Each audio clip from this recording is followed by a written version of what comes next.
takes the blame. Candace walks a line, lives in fear of the truth, avoiding the topics that could shatter youth. Oh, the shadows quick and let the light inside. Tangle through the chaos, let the truth be loud. In this dance of words we won't be cowed. Facing down the voices built on broken trust. In the fight for freedom, resist we must.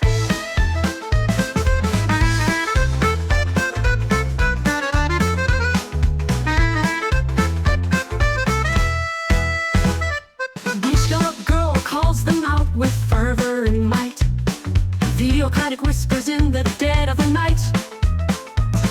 J.D. Vance on the ropes, caught in the spin, while truth and deception aren't supposed to win. Fearful of the facts, they tremble and they hide. Tangle through the chaos, let the truth be loud. In this dance of words we won't be cowed. Facing down the voices built on broken trust. In the fight for freedom, resist we must. Fierce skull-up girl calls them out with fervor and might. Theocratic whispers in the dead of the night. J.D. Vance on the ropes, caught in the spin, while truth and deception aren't supposed to win. Fearful of the facts, they tremble and they hide.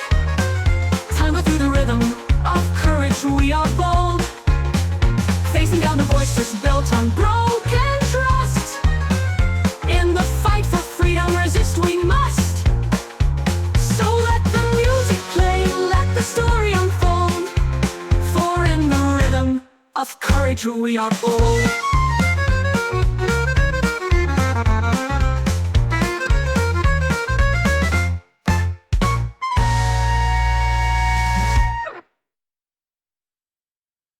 Okay, hello everybody. You just heard the accordion tango theme for this week.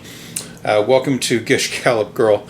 I am your main researcher / host, Thomas Anderson, and with me as always is Matthew Anderson. I had to wrap my head around it. Yeah, I had to wrap my head around it. Yeah. So before we get started today, I wanted to talk about a couple of things. For one thing, we're recording. Now, if you're hearing this in the Monday through Friday run, you won't really notice a difference. But for our patrons, we're recording this a day late because Matthew's job had him scheduled last night up to a later hour than usual. So it just couldn't happen. But that's what I posted up to Mastodon. Anyway, another little bit of house cleaning here. I kind of had a little panic attack earlier today because basically me writing and working on this show takes up anywhere from 2 to 4 hours of my day when I get home from work. Now, if I had a regular job where, I was working like 9 to 5 and making a decent paycheck, that wouldn't really be a big deal to me that much. But as it is, I cut off like a lot of my evening work schedule when I choose to do this. So I had a little panic attack earlier, and there's my cat. There she is. Hello, Squishy. I had a little panic attack earlier, and I was like, man, I might have to stop doing the show. Well, I called, Matthew's mom, and I spoke with her, and we talked about it, and we're gonna cut these episodes down from one per week to. Kitty wanted to sit with me. We're going to cut these episodes down from 1 per week to every 2 weeks. And what that means for people hearing it on the free side is that, they'll still get the Monday through Friday run, but it's going to be Monday through Friday every other week. With the full episode, of course, coming in on Saturday, whatever week that is. So nothing is going to change with that, but we're just going to cut down from 4 episodes a month to 2 because me cutting out that much work is a major loss of income. In addition to, I'm still paying well out of pocket for, hosting for the website and for the podcast service that we use and all that good stuff. So, yeah, until some things change, that's how things are going to be. It's going to be one episode every 2 weeks in full on Patreon, and then split up, of course, Monday through Friday during whatever the following week is of an episode. So that's it. Did you want to add anything? Nothing I can think about at the moment. Except I do like the tango songs from Ghana, because they're all very, very, very jaunty. Yeah. Like I have one on my Donna that's just about all the morbidness of death. Yeah. But it's to a tango theme. Right. And in Spanish, and it gets you so excited to just dance. Yeah. Despite the lyrics of the song when translated. I don't know if you guys can hear it on the microphone, but that's the sound of a happy kitty.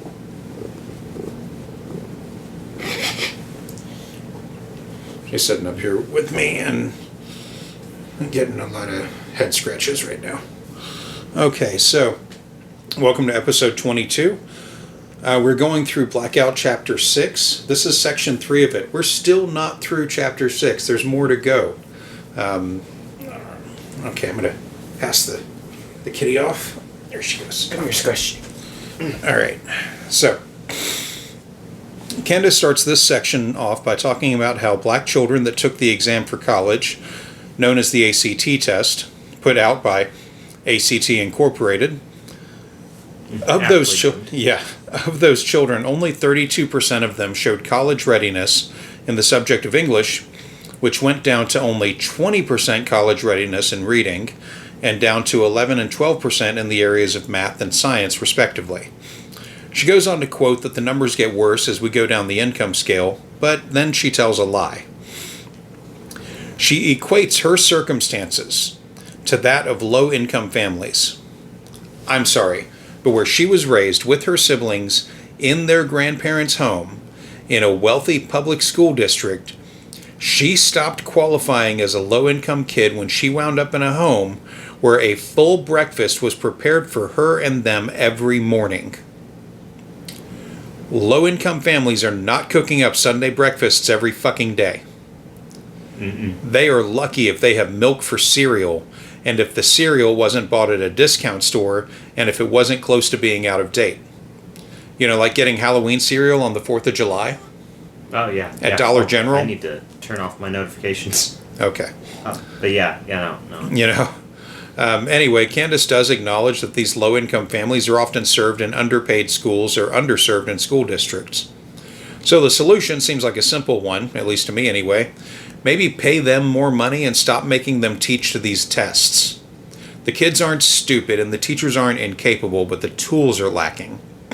Yeah. I mean, the school back down in Florida that I went to, the reason why I hated it by the time I reached 3rd grade was because in 2nd grade I was sitting there and I was just like, I'm not actually gleaming anything from any of this. I'm just being taught how to take the test so I can pass. Otherwise, you know. So the school can get its money. Yeah. Yeah, well, they started tying school money to student performance on those stupid tests years before you were in school.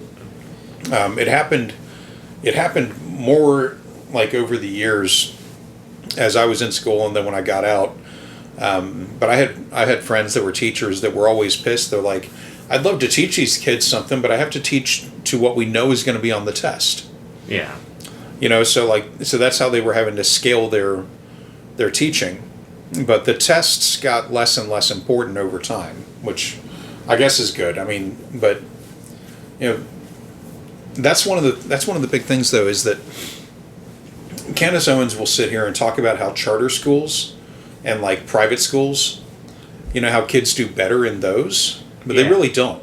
No. Yeah, well, Candace blames the school systems themselves for this lack of education instruction. She goes on to, without any evidence cited, say that voucher systems are better for students. The fact is, this is only true in developing countries where there is a massive gap between funded and unfunded education systems. In the United States, student test scores actually show a drop in performance on average in all the 4 areas that she cited, but most notably in STEM education. Vouchers do not improve the grade situations of most students. I say this as well as someone that went to a private school, which was often a last-ditch effort from parents. The kids I knew were mostly all right, but those of us that did really well in the system there learned how to answer the way the Abeka book program wanted us to, and we often overworked the material just to have time to ourselves. We usually worked during our lessons, as the teachers were doing their job. Me and my direct friends were often working several pages or chapters ahead. We weren't particularly smart. We just took advantage of what was largely a learn-at-your-own-pace program. This was an opportunity that we didn't have in the public schools, and for us it was a crucial difference. I get why that doesn't work for many other school systems, and it may have been a one-off opportunity in our school, but it worked for us. I think if more kids had the option to work ahead, they might do it, especially if it freed up time for literally anything else. That's just my opinion. The next part of Blackout is called Academia, and we'll see what college dropout Candace has to say about it. Moving on to the Candace Show now. No plus, Kiki. No plus. Candace Show, episode 65. I subtitled this, Trump Gotta Drop Vance Already. As a disclaimer from the top, we are skipping the episode she put out on the second assassination attempt on the day of the event. She did give shows this week, and she did 5 shows this week, and I see no value in going over that episode since little to nothing occurred. All right, everybody, let's jump right into this. The question that's on everybody's mind, what should Donald J. Trump do now? That's what we have to discuss, because there are major implications. He just survived 2 assassination attempts in the span of like 65 days. They want to kill him. They want Donald Trump dead, and I believe that there is a chance that they will be successful in that aim unless Trump gets wise to who exactly he is fighting. My belief, I've thought about this, I've thought through this, I believe that Trump needs to switch out his VP immediately. I'm not saying this to be controversial. Please spare me unity. I'm so sick of this cry for unity. There is no unity, okay? He survived 2 assassination attempts. We need to get real about what is happening. We need to get real about who it is that wants him dead and why it is that they want him dead. And we need to get real about what is the best solution for that. And we can do that by looking into history. We can look at past assassinations to understand why they may want somebody dead and who they want to be in that place, in their place. We're going to discuss all of that. That's what's coming up right now on Candace. Okay, so yeah, that's not just a teaser, she really means it. All the goodwill she had for Vance was, of course, a cover. She rolled with him because Tucker vouched for him, and because once the Orange Emperor made his pick, well, he must have known what he was doing, right? All right, so name that senator. Ready? Abandoned by his father, left with a troubled mother, eventually raised by his grandparents, goes to an Ivy League school, gets recruited by some powerful figures in business, changes his name, writes a book about his own life, becomes a senator for 2 years, and then is pushed into the national spotlight as a potential White House candidate. Talking about Barack Obama, but it could also be J.D. Vance. That wasn't my joke, somebody gave that to me. And it's because I have, in my own life, a quite divided group of people when it comes to J.D. Vance. I told you my opinion when it was announced that he was VP. I genuinely have never met him, and the people that I know who have met him like him. I mean, I very much trust Tucker Carlson's opinion. He said that J.D. Vance was brilliant, and he stood by J.D. Vance throughout this. And I trust other people who have said that he's brilliant and they really like him, but also other people who have pointed out that we just don't know that much about J.D. Vance. Okay, totally fine. In my view, Trump picked him. That's it. Got to rally behind him simply because Trump picked him. Yeah, okay. Trump picked him. Yeah, all that shit about Obama versus J.D. Vance is a bit off. Vance had a desk job in the Marines, and he hasn't even served 2 full years as a senator. He has only been in office since January 3rd of 2023. So like a year and almost 8 months at the time of this writing. Candace is doing an impressive job of setting the audience up not to blame her for pushing the story that Vance would be okay. Trump picked him. You know, this all comes the day after the second Trump assassination attempt. Candace really seems to want to push the idea that Trump is more popular and beloved than reality would suggest. things have changed now, and I'm going to talk about JD Vance today and give you my opinion that Trump should switch out his VP. And it's nothing personal against JD Vance, but it is the recognition that whoever is plotting to kill Trump would have run through a couple of scenarios. What would have happened if Trump got shot and killed yesterday? Well, what would have happened is it would have been such a dramatic event that it would have brought the nation together. Even people that are on the left would have thought this is outrageous. This is not the way that elections should be run. This isn't right. I'm now going to just vote Republican. And who would have become the Republican candidate? Well, I would imagine we would have all been forced to agree that the right person is JD Vance, because that's who Trump picked. That is who Trump picked to be his running mate. That's who Trump picked to be his number 2. That's who Trump would have wanted. And then JD Vance would have become the president of the United States. Now, Vance is definitely number 2, all right. He's not the shit, though. He's just shit. Yeah. So, anybody want to tell her that Trump dying wouldn't have galvanized the left or center or non-Trump GOP to vote for Vance? Yeah. All of those people likely see Vance as the ultimate toady of the neocons and the Heritage Foundation. Like, I haven't seen anyone go to bat for him like they do for our Governor Walz, for example. Vance being his pick for heartbeat successor is one of the things that pushed several Republicans to endorse Harris. Trump dying, either at the hands of a human or a cheeseburger or an errant eagle, isn't going to push people to vote for Vance. Wait, an errant eagle? Yeah, I mean, maybe an eagle's going to do its American duty and, do something. They got talons. They got big flappy wings. How do you know someone didn't train up an eagly? I mean, that's fair. That's fair. Yeah. Which is easily the best Groot-like character. Yeah. Oh my God. Equally. Did you see Peacemaker? I saw enough bits and pieces for Eagly. No, you must see that series. It is fucking amazing. It's so good. I mean, fuck, you met Diebeard and Vigilante. Yeah, which it still throws me for a loop how, like, depending on which fan he was talking to, if somebody walked up there because they were like, oh, yeah, I'm a big fan of Harry Potter, he'd be British. Yeah. But if you walked up going, hey, Vigilante, he'd be American. Oh, yeah. Like, that was just, that threw me for a fucking loop. Yeah. He was great, though. Yeah. Him and Diebeard were great. I didn't realize that Diebeard had been in Guardians until you mentioned it. It was on the poster, and I looked at him, I was like, the fuck? Yeah. And then I looked over the poster, I was like, oh, fucking, you were one of the guys. Yeah. Like, because his head was shaved in that. No, but what's funny, though, is that he was a computer nerd among the pirates. Yeah. It's like I wonder if he has, like, opinions on Linux. I should have asked. I should have been like, so how much of that is you,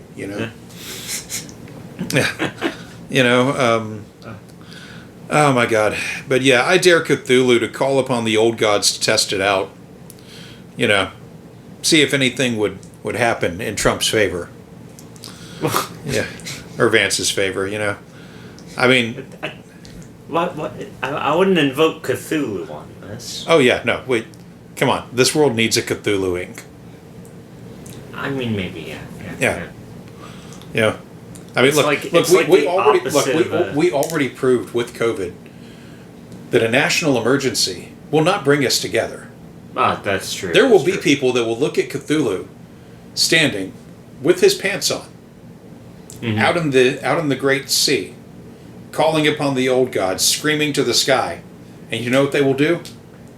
They will say, "That's fake news." The rest of us, meanwhile, well, we're already in the middle of the country. We're fucking safe. Yeah. We need a Cthulhu Inc. That's what I'm saying. We need a Cthulhu Inc. Something for people to look upon and go mad. Yeah, like the power of Cthulhu is so great that people go mad even looking at like figurines of Cthulhu. Yeah. Yeah. Yeah, if you play the Call of Cthulhu game, you'll find like little omens of Cthulhu, and you can collect them, and as you collect them, you start like hearing shit and all that, like you slowly descend into madness if you collect all the Cthulhu idols. That tracks. Yeah. So here we go with Candace going on this thing. I love before I play this next clip, I do love the idea that she thinks that Trump getting shot, either the first time or the second time or any time, would galvanize the nation and bring us all together. Yeah. People don't like this dude. At least half of the nation don't like this dude. Yeah. A lot of Republicans that voted for him the first time don't like this dude. Yeah. You know, like... so anyway, next up. Now, I want to be clear. Like I said, if the people that are trying to go after Trump would have been running through this, these would have been the equations that they would have been running through in their head, which means that they were okay with J.D. Vance potentially becoming the president of the United States. And so we need to speak about that. Let's actually look into who J.D. Vance is and why I believe that if Trump is going to spare his own life, he needs to put in a candidate for VP that would render him assassination proof. And I have a couple of ideas about who those candidates should be. Again, nothing personal against J.D. Vance. I've never met him, and I have no personal assessment of him and his character. First, before we get into that, before we get into J.D. Vance, and before I offer you exactly who I think it is that should take his place, let's just briefly recap exactly what did occur yesterday, plus add on all of the new details that have emerged since. So we understand, obviously, that President Trump owns a golf club down in West Palm Beach. He was golfing on Sunday. He was golfing with a billionaire buddy of his named Steve Witkoff. At about the fifth hole, 4 shots rang out. Our understanding is that those shots were fired from the Secret Service, who spotted a man with a gun and a scope that was looking for Donald Trump to come upon in a vulnerable area. Hole 5 apparently is vulnerable. There was a clearing, and this man knew that. We understand from his data that he had been waiting in that area for 12 hours. I find that to be interesting because, like I said, how did he know that Trump was going to be golfing there? He obviously wanted to make sure that he got in at a time when people would not recognize him or would not see him in broad daylight carrying the AK-47 that they later collected. And how did he know that Trump was going to be coming down? How did he know that Trump was not still on the West Coast? His published schedule, we understood that he was on the West Coast doing events. Obviously, he's running. And by the way, he normally, during this time, Trump is very much a snowbird. In the hot months, he is up at Bedminster in New York. And then in the winter, he typically spends all of his time at Mar-a-Lago. So was this guy just lucky? Just assumed that he would be there and nowhere else, assumed that he would be golfing on that day? We are still waiting for more details to emerge. Yeah, that is spoken as someone that has never worked in service. Yeah. Candace has obviously never worked in service. She's never spoken about it, and it isn't on her resume. Anyway, she's in the ranks of rich chuckle fucks these days, and I can tell you that they are genuinely clueless that people that work around them often know more about them than their own family members. In the case of Trump, if this guy spent so much as a week around that golf club, he could have learned a lot, and if he spent more time around there just observing what it was like when Trump visited versus when he wasn't there, he could have put it together easily. I'm saying this because, obviously, he did.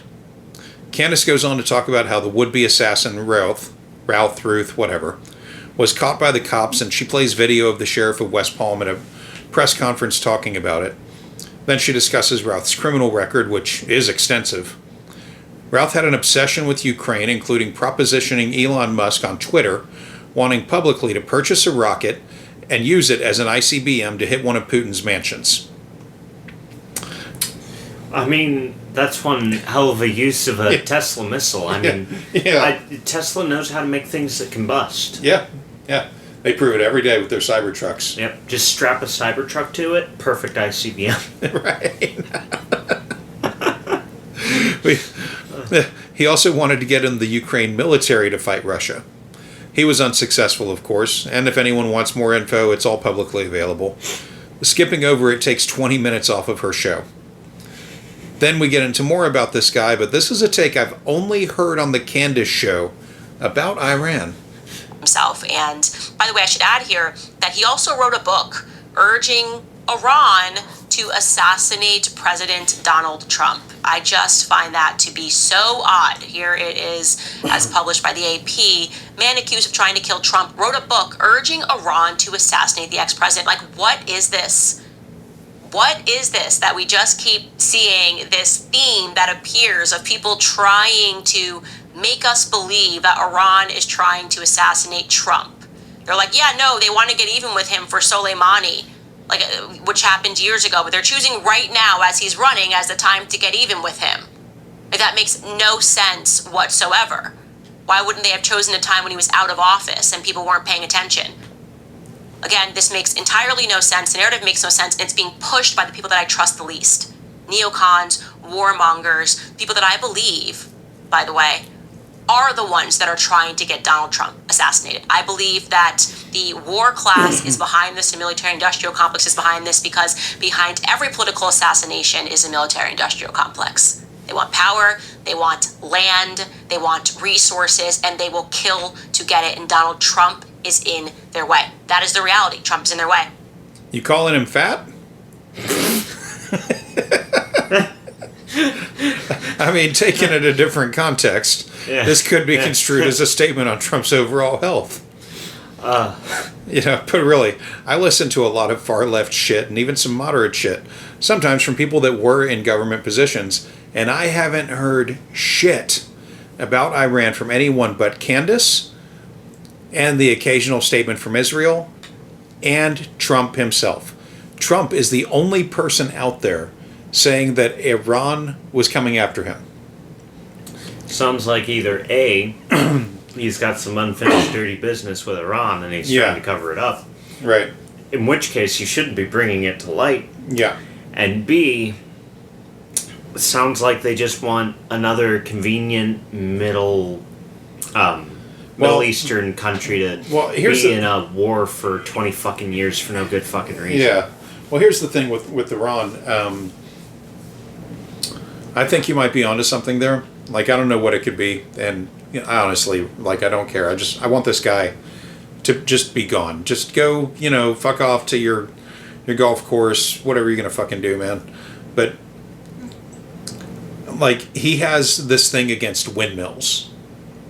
Okay, I'm gonna try to explain a little bit of this. Trump has this thing against windmills. All right, he doesn't want wind power. He talks shit about wind power all the time. Okay, that's what you mean by windmills. Do you know what the source of this is? What? They were going to install some wind power near a golf course of his in Scotland years ago. Okay. And he pitched a fit about it. He made it a legal thing. He went to them. He tried to sue. He tried to get it stopped. But the Scots were ultimately like, "No, fuck you," and they put him up anyway. Yeah. And he couldn't do shit about it. They're on an island that you can see from the Trump golf course. And so he couldn't do shit about it. And ever since then, he's had this hate boner for fucking windmills and wind power. He hates it so much. So yeah. See, that's when you got to go to one of those debate conferences and just go, "Oh, what's your opinion on windmills then? Do you like the windmills in Scotland, dear boy?"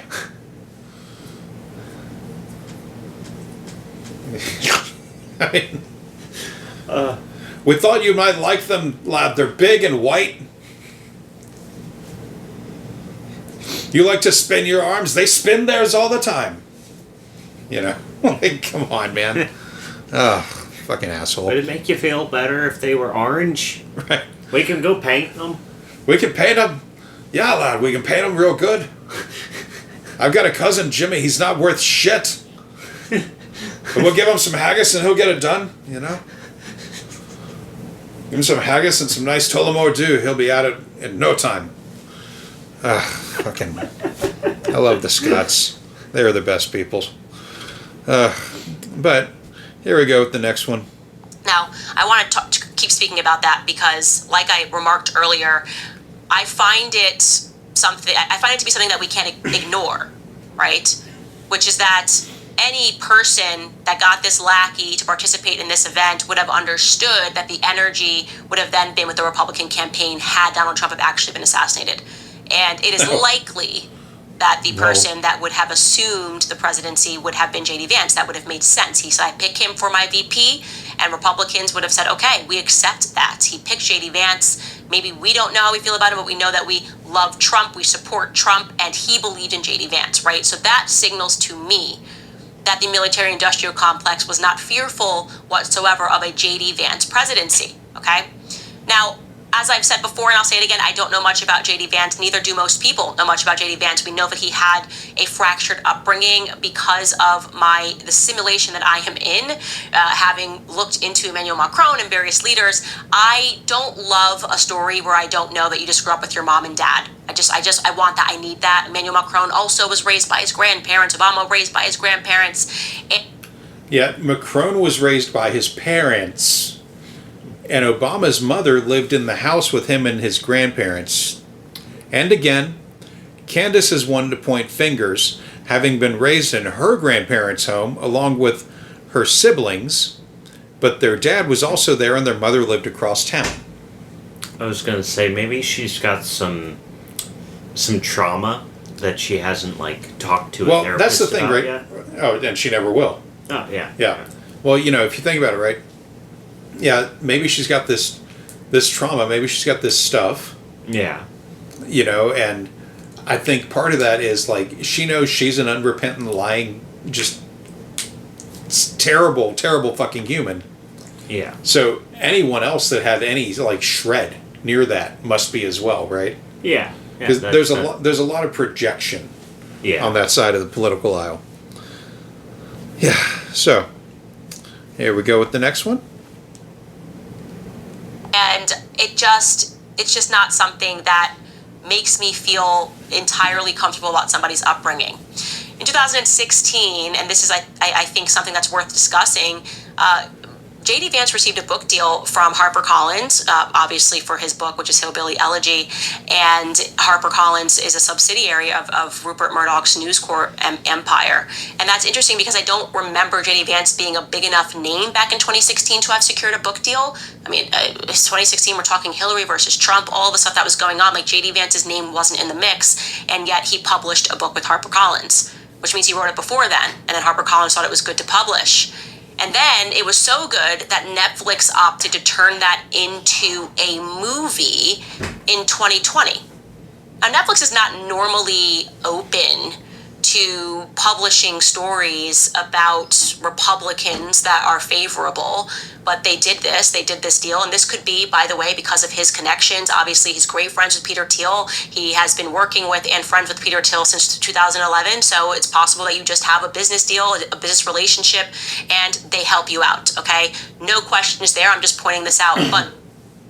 If she bothered to look up at all, Hillbilly Elegy was smoothed out in the book submission process because Vance had a friend that got her book published by them, and she helped hook him up. Her name is Amy Chua, and her memoir was a successful book by all accounts. And by the way, about that movie, Ron Howard directed the Netflix film about Vance's life, and yes, it is that Ron Howard.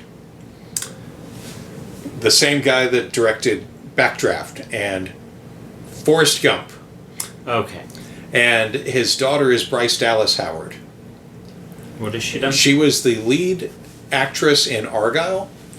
Okay. And she was in Jurassic World, and she directed a lot of episodes of Mandalorian. Okay. Yeah. The redhead, right? Yeah, Ron Howard also directed Solo. Okay. Yeah. So, Netflix paid $45 million Shit. to be able to produce that film. So, Candace goes on to discuss the FISA, the Foreign Intelligence Services Act process, and part of me wonders if this couldn't possibly be an admission on her part. There is something that I am uncomfortable with, and I will tell you that. That is the FISA debacle. his recent non-vote on the FISA debacle. Now, to remind you guys, just jogging your memory here, you're like, I remember Carter Page. I remember that there was actual spying on the Trump campaign. How did that all come about? Well, that all came about because there is a statute known as the FISA statute, which was enacted in 1978. What it does is it authorizes the FISA court to grant an application for an order approving spying, electronic surveillance, or a search warrant to obtain foreign intelligence information if there is probable cause to believe that the person that you're spying on, okay, is working somehow with a foreign power. So essentially, let me just break that down for you. You say you're the government and you say Candace is working with Vladimir Putin. So you go to the FISA courts and you say, our suspicion is she's working with Vladimir Putin because she doesn't like Zelensky. And will you grant us the ability to unmask her so that we can start spying on her and look at her communications, okay? That's how the process should work. That's how it was supposed to work. But then the Patriot Act, obviously, when we gave up all of our privacy after 9/11, we just weren't thinking. I was too young to think, but the adults in the room weren't the adults in the room, and they were like, please, government, rescue us. Let's give up all of our privacy via the Patriot Act. Well, the Patriot Act then expanded the powers of FISA and allowed what can be described as the two-hop rule, okay? So that means, giving you that same situation, they go to the court to say, I think Candace Owens is working with Vladimir Putin. And not only then does the courts allow them to spy on me, okay, it also then can grant them the ability to spy on people that are two hops from me. So let's say I'm texting my sister, she can get spied on, and then my sister's texting her friend. Two hops. Now, all of us, all of a sudden, because of this new Patriot Act loophole, the government can just start spying on us. And that's exactly, by the way, how the Trump campaign got spied on. Okay, it was a two-hop situation where they're looking into Carter Page, and then they decided that they could then look into Trump's communications, and this is what caused an absolute uproar, as it should have. FISA is a disaster. It's not fair that you can just say, I assume this, and therefore allow me to look into and be able to spy on American citizens. If you're wondering how is that even possible, it's because all of your data is being stored. Every communication that you have is being stored, okay? And it's being stored, but you are masked. You are a masked person, and they can't see whose data it is unless they receive that warrant. So that FISA Act, those FISA portions, were up for renewal this year. And of course, they always give the act a different name so that Americans think it's something good. It was entitled this year, Reforming Intelligence and Securing America Act. And it passed 60-34 in the Senate.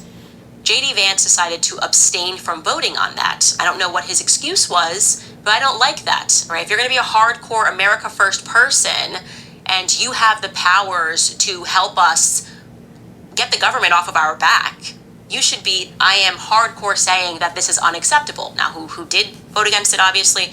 Thomas Massie. Thomas Massie, you can always rely on him to try to get the government monkey off of our backs. But J.D. Vance abstained, and I think it's interesting that he abstained, because we know that he is great friends with and has been funded by and has been mentored by Peter Thiel.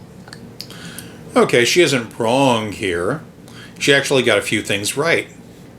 Except that the act she mentioned is a small expansion of FISA, but since FISA gets abused a lot by law enforcement, I'm going to let it go.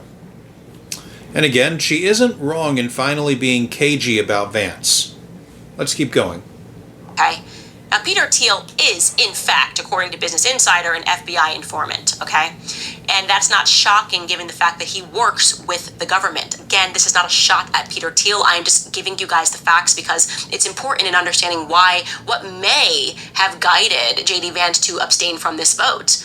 Peter Thiel's a billionaire for a lot of reasons. One of them is Palantir. That's his big company. And his company created AI to crawl through all of our raw data.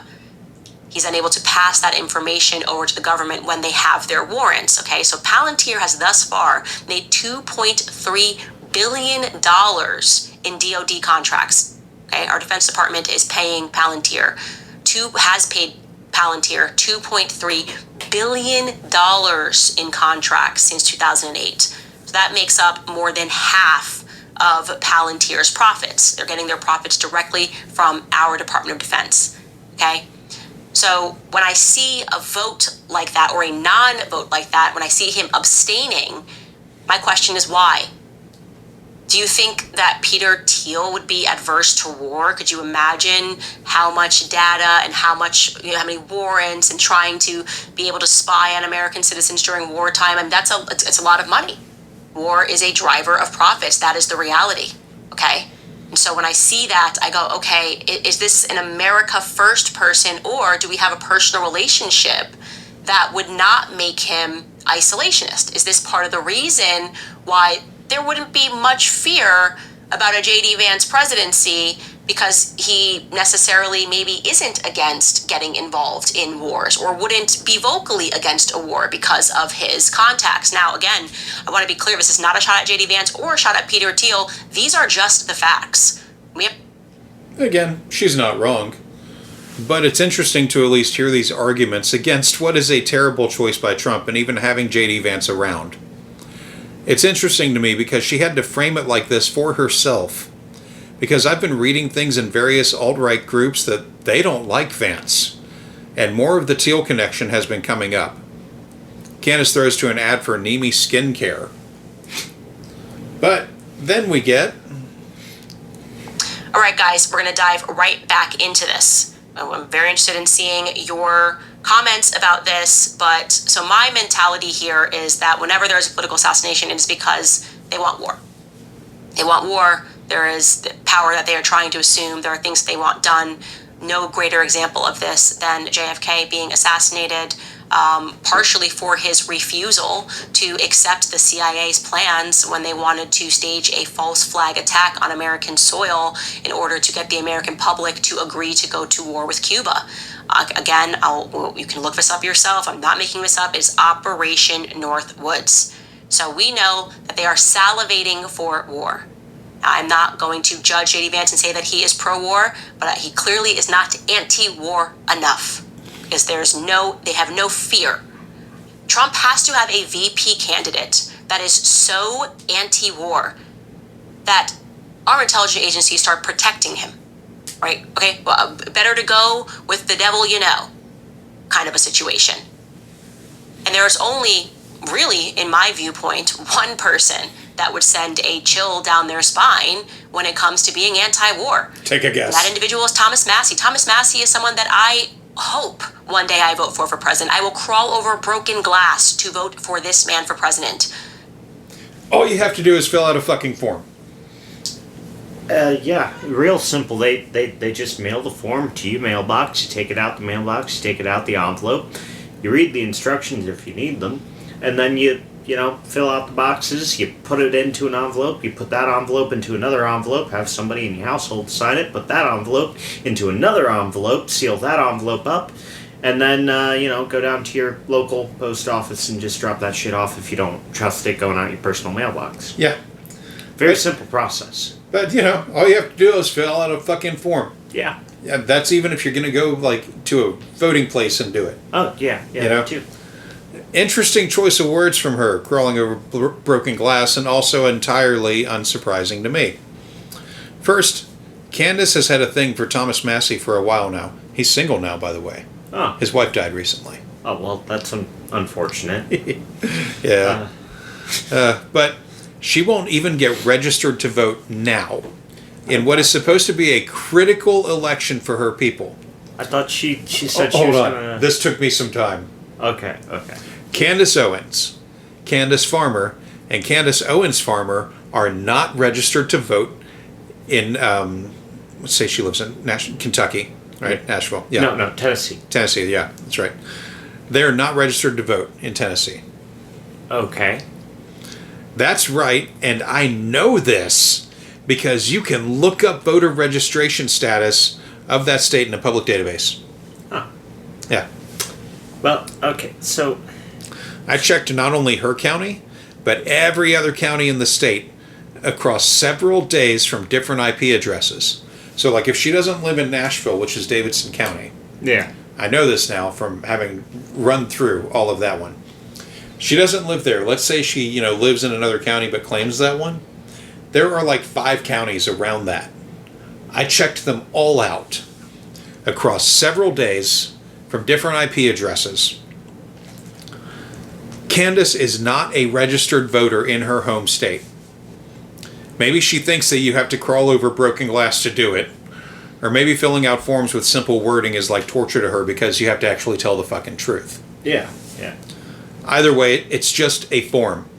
So she's telling people to go vote and saying that she's going to go vote, but she's not. No. She is saying that if Massey was on the ticket, she would vote for him. So she's pulling out on voting for Anyone. For anyone or anything. Okay. Yeah. She is not registered to vote. God. Yeah. Yeah. So, so far, Massey is her ideal politician because he doesn't want to spend money on a damn thing at all. And he wants America to be isolationist in every way. So, in short, he's kind of a fucking idiot.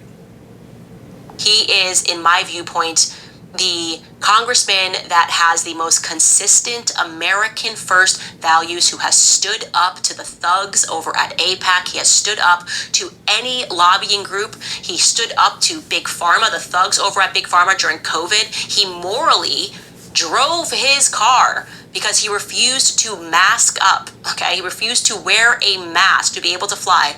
So he drove to DC the entire time COVID restrictions were in the air.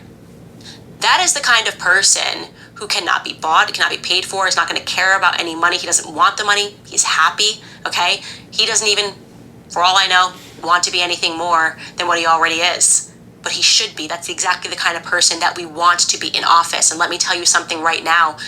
If Donald Trump announced that Thomas Massey was his new VP, okay, and if J.D. Vance supported that, and I think that he should, if he is a patriot and he actually cares about this country and he is seeing how dire the situation is, he should support a Thomas Massey VP slot. Because let me tell you, as I said, what would happen? They would go, we got to protect Donald Trump.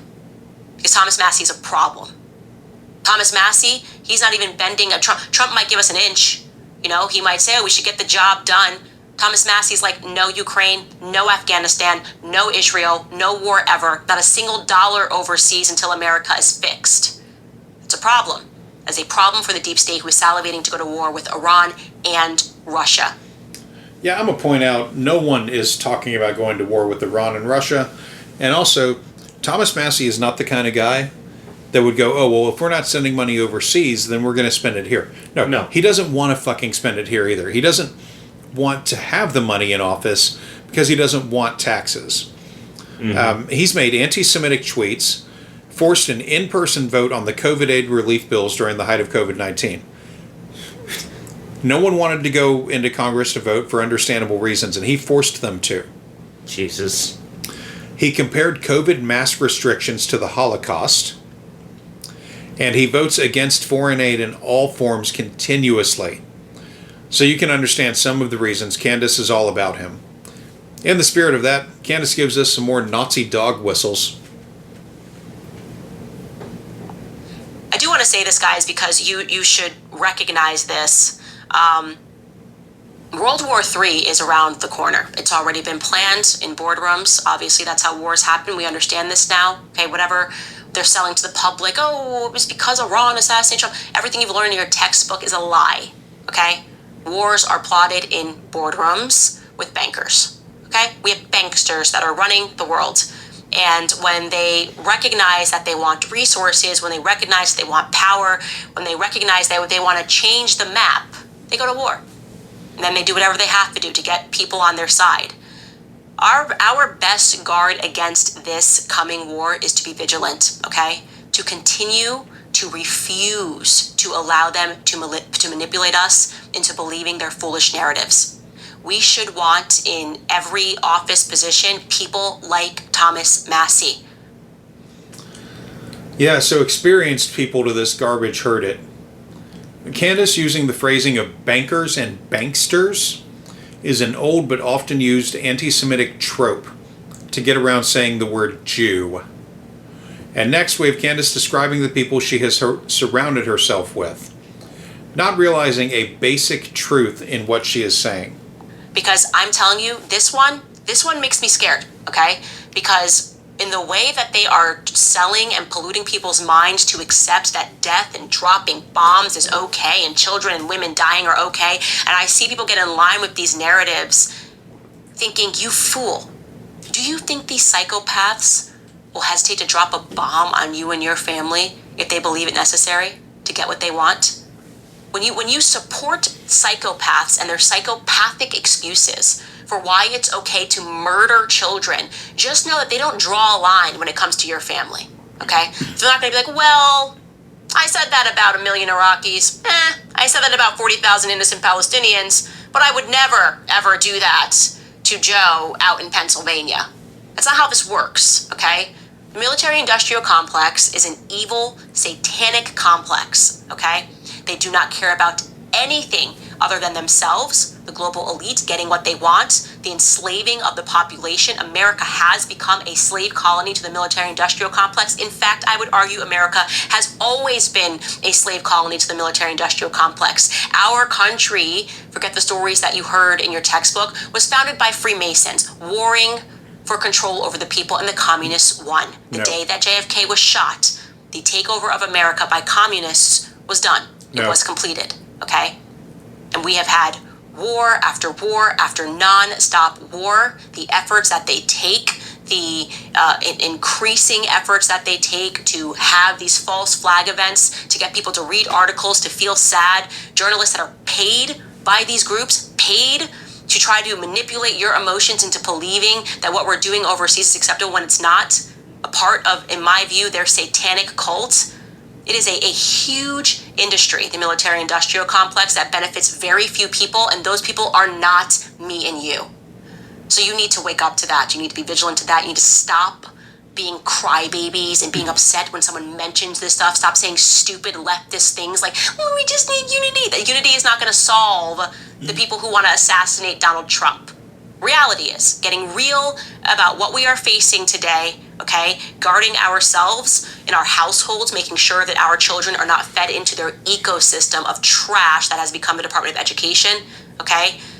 Learning real history, not the fairy tales that are taught to us in school, and refusing, like I said, refusing to accept these mainstream media narratives. So here's my hope. My hope is that Trump wakes up to this. Because I think, and I'm going to say this, people are going to be upset, but I think Trump has been naive. So she just described, in 3 minutes there, almost everyone in the neocon and neoliberal movements that has money in the military-industrial complex.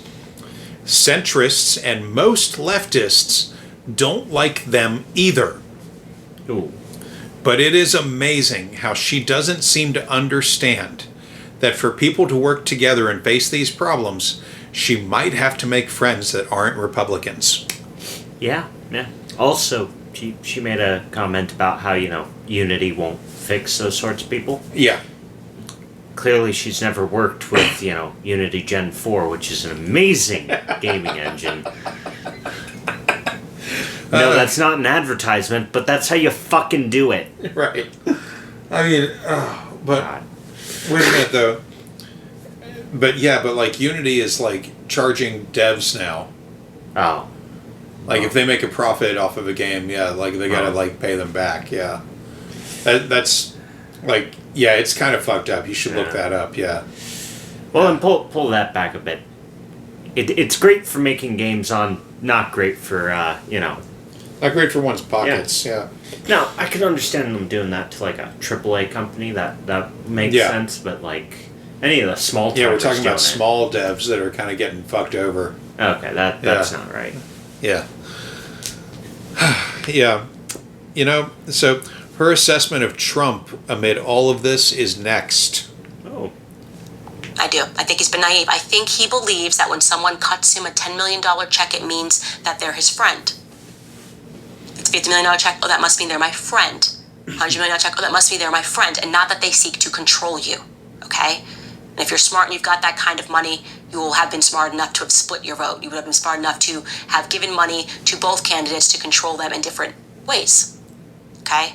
They do not want you to be president. I don't care who wrote you a check. Okay? They want you dead. Trump needs to wake up to this.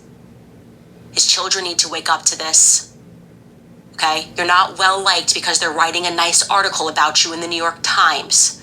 New York Times doesn't work for you, doesn't work for the American people. They work for the deep state. I think the American people recognize that. Like I said, if I was running Trump's campaign today, it would be very easy. I would sit every person down. I'd say, what do you think about war with Iran? That would be my litmus test. Oh, they said, Iran, dangerous. I would fire them. That's it. I think we should be bombing. Fired. That would be the litmus test. Goodbye. Hey, what do you think about war? Any person that responds and says yes to war, I would fire. And then I would put Thomas Massey as my 2. That's my piece of advice for Donald Trump if he wishes to survive this election cycle. And let's be very clear. It's not like the assassination attempts will stop if he wins. I think we can feel some comfort in knowing that they don't think that Kamala Harris is going to win, or they wouldn't have attempted the assassination attempt, right? There's a little bit of comfort in that, but it's not like it's going to magically end if he does win. And Trump needs to wake up to that. He needs to stop being naive. He needs to stop listening to advisors. He needs to stop believing that money equals friendship and not control. Because it means control. It means manipulating you, getting you to say stupid things to pull you away from your followers and your supporters as they infiltrate your campaign, turn you into someone that you're not. Because you're never going to be accepted by the military-industrial crowd. You're never going to be accepted unless you agree with never-ending war. You don't agree with that, Trump. You don't agree with that. All right, guys, I'm going to get into some of your comments here. I realize I am going on an absolute rant. I think I just need to I have one more scroll down here and get into some of your comments. I do at first, but I mean, they really liked him when, he fired off the Tomahawks from that Echo whatever the fuck ship it was. Yeah. Because I remember during his presidency there was a mention of how one of the warships that had been refurbished fired off the first new round of Tomahawk missiles. Yeah. Yeah. Yeah, no, he, people loved him for that one. Yeah, they shot missiles into wherever Russia, and he bragged about getting Soleimani, the Iranian war commander, killed. Oh, yeah. Yeah, which made people go, what the fuck are you doing? Yeah. Yeah. So that was a lot, but I didn't want to stop her. I wonder how long it took her to realize that Trump is just greedy. He doesn't have morals or a spine. He never has. She thinks it is recent, apparently, but this is who he's always been, and it should be noted that while he attracts large money donors, the Harris political funds have largely come from small donors. Normal people that are tired of this shit. If anyone has bought her, it's been the people that have thrown what little they have at the campaign. It is nice to see Candace almost kind of getting it, and more laughable, honestly, that it seems she is prepping not only herself, but her audience for a Trump loss in November with this shit. They will blame the selection of J.D. Vance and all the boogeymen of stolen elections, of course.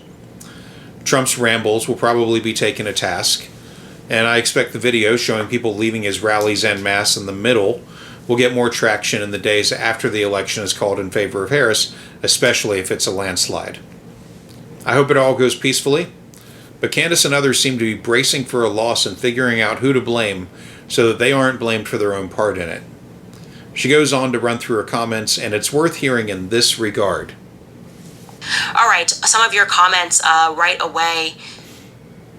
Bebo writes, J.D. Vance is the new LBJ. His ties to Palantir, voting servers in 2020 that was shipped to Ukraine, and his guru Teal is deep state sus. Again, I am definitively not here to present JD Vance as anything other than the facts portray him to be. Bullshit. I am not saying that he is a new LBJ, and I certainly want to be clear that I'm not suggesting that he knew that they were going to attempt to assassinate Trump by any means, but I do not think, given how dire things have become, that he is the correct number 2.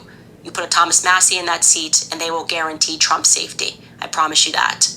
Ara writes, Candace speaking truth like always. Thank you so much. Natalie writes, my husband and I appreciate you, Candace. Thank you, Natalie.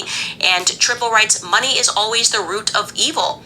Christ is king. Yes, and that is why I said I don't think that Trump has been in his Bible. I don't think he recognizes. I think that there are so many people that believe that when somebody... Now, hold on. I'm going to just pause it right here. For her saying, I don't think that Trump has been in his Bible. You know what one of his fundraising things is? I swear to God. What? He is selling Bibles with his signature. He is selling fucking Trump Bibles with his signature inside. Oh my God. Yeah, he definitely hasn't been in his Bible, but at least one page. Yeah, at least the first page, to write his name in there and, send it on its way. Oh, God, okay, we're going to let this clip continue now. is funding you with a giant check in politics is because they are your friend and not because they understand the rules of the devil, not because they understand that they can get you to abandon your values for the right amount of money. This is an offering that comes to people all across the board, right? Journalists. Why do you think so many of them tell lies every single day? They're getting funded to. They're getting free trips. They're getting scholarships if they hold a certain perspective and write articles in that way. It's very clear that there are these journalists, and this is the way that they think. I can make more money if I just take this perspective. And obviously for me, that has not been a thing. Sometimes I just think my life would be so much easier if I could just be fake. I really do. Like I said, when Kanye wrote, "I suffer from realness," I understood that spiritually. I was like, I am suffering from being real. If I just said the stupid thing, go Ukraine flag, whatever. If I just said the BLM thing in the beginning, I would be on the cover of Vogue, be on the cover of every magazine. They'd be like, oh, she's so wonderful and amazing. But no, I suffer from realness, and I instead really enjoy the fact that, we're just beating these guys like whack-a-mole. I mean, they're like, you're not allowed on YouTube, and then now we are at the top of the Spotify charts. Now I think we're number 4 overall, all podcasts in the USA, which is just amazing. And it's not a credit to me, it's really a credit to you guys. It's a credit to the fact that you guys are as resilient as I am, and you're just going to find the content, and I'm just going to keep making it. And I just want to thank you guys in closing, because last week we had so many people sign up at locals.com to support the show, and it just is when something big. Okay, so Candace has about 42,700 followers on Locals right now. Yeah. She is making almost $300,000 a month on that format. Okay.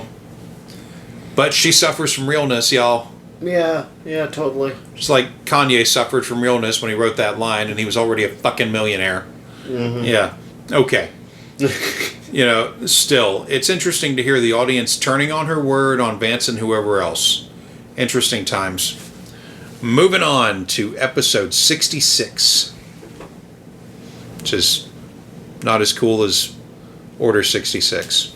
No. Well, it's happened. P. Diddy, Puff Daddy, Diddy, Sean Combs, whatever you know him as, he's finally been arrested. Now, I'm going to tell you guys why it doesn't really matter. This is all just one big Fed show, because Diddy is a protected asset, clearly, just like Jeffrey Epstein was a protected asset before him. He's an agent, and he's working for a criminal government enterprise. Plus, have you guys heard of Alexis Lorenz? Well, you're about to, because she's a young woman that is currently trending all over the internet after suffering a severe reaction to multiple vaccines which were administered to her at UCI Medical Center. Lastly, Greta Thunberg, how dare you? Well, guess what? She's in the news, and it is not good. Probably for the first time ever, it's not good, because this girl became the Hollywood it girl after she said, how dare you, after she looked like this in the corner and grimaced when Donald Trump walked by her. She's probably wondering, what did she do? What could she have possibly done to have turned everything upside down in her life? Because now the media hates her, and you're not going to believe the reason why. Just kidding, you're totally going to believe the reason why.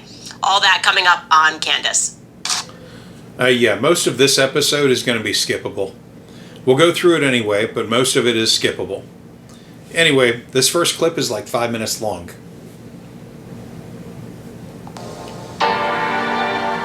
Did he do it? Did he do it? It's looking like he maybe did because he's just been arrested in New York. And let me tell you, the headline really here is baby oil. That's all anybody can think about. That really is the big takeaway because it's a lot of baby oil. In fact, I don't know whether people should be buying or selling that Johnson & Johnson stock because I'm telling you, this is trending.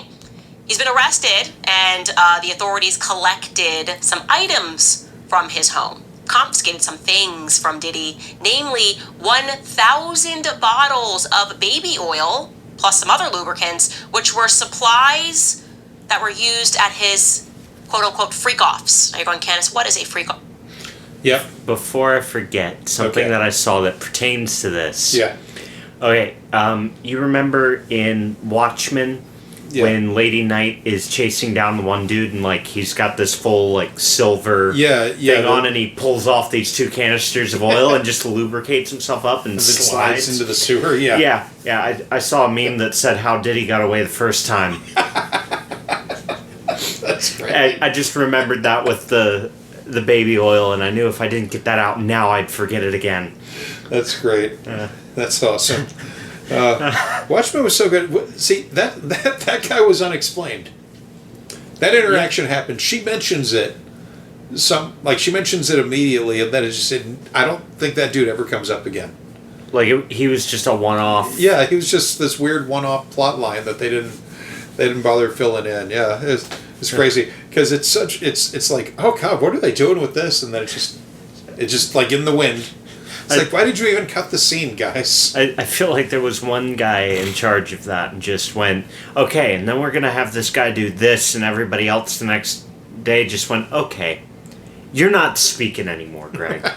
You're not allowed to talk anymore. That was fucking weird, and you know it. They put it in the show anyway. There we go, the rest of the clip. Do I want to know, Candace, what a freak-off is? No, you don't want to know what a freak-off is, but I'm going to tell you what it is anyways. Because essentially, Diddy was throwing these parties, inviting a bunch of celebrities, unbeknownst to them, allegedly, by the way, I should say allegedly. He was recording them, supplying them with drugs, making them do things they probably would not normally do unless they had been drugs. And then, of course, he had blackmail on these individuals. That's what many people are alleging. So the authorities swooped in, he's been investigated, and they found all of these supplies in addition to narcotics when they raided his homes in Miami and Los Angeles. Now, another headline that is taking off is just $46,000, because that was the cost, of just one of his freak-offs. Yeah, prosecutors say that in 2012, Diddy had to pay over $46,000 to cover damages to a penthouse room following a freak-off at a Manhattan hotel. So apparently he didn't care. He would just rent out the penthouse, and then he'd get people all drugged up. This is allegedly, and in the process ruined these rooms. And actually, one of the hotel managers said that things were soaked with oil. And that makes sense because there's a lot of baby oil involved in this particular case. Now, authorities are saying that Diddy arranged these freak-offs with the assistance of members and associates of his various enterprises, including employees of his business, and the hotel rooms where they were staged often sustained really significant damage. And Diddy would become violent with people if they did not agree to the freak-off. So if he's inviting you to the hotel room and he's like, we are going to freak off, and you're like, I'm actually not interested in freaking off, then he would get violent, and sometimes he would wield firearms, allegedly. Now, the U.S. attorney on this case, Damian Williams, had a press conference earlier and described more of the things that are being unsealed in this indictment. Take a listen. Today I'm announcing the unsealing of a 3-count indictment, charging Sean Combs with racketeering conspiracy, sex trafficking, interstate transportation for prostitution. The indictment alleges that between at least 2008 and the present, Combs abused, threatened, and coerced victims to fulfill his sexual desires, protect his reputation, and conceal his conduct. As alleged in the indictment, to carry out this conduct, Sean Combs led and participated in a racketeering conspiracy that used the business empire he controlled to carry out criminal activity, including sex trafficking, forced labor, kidnapping, arson, bribery, and the obstruction of justice. Let me say a little bit more about the charges. The indictment alleges that Combs abused and exploited women and other people for years, and in a variety of ways.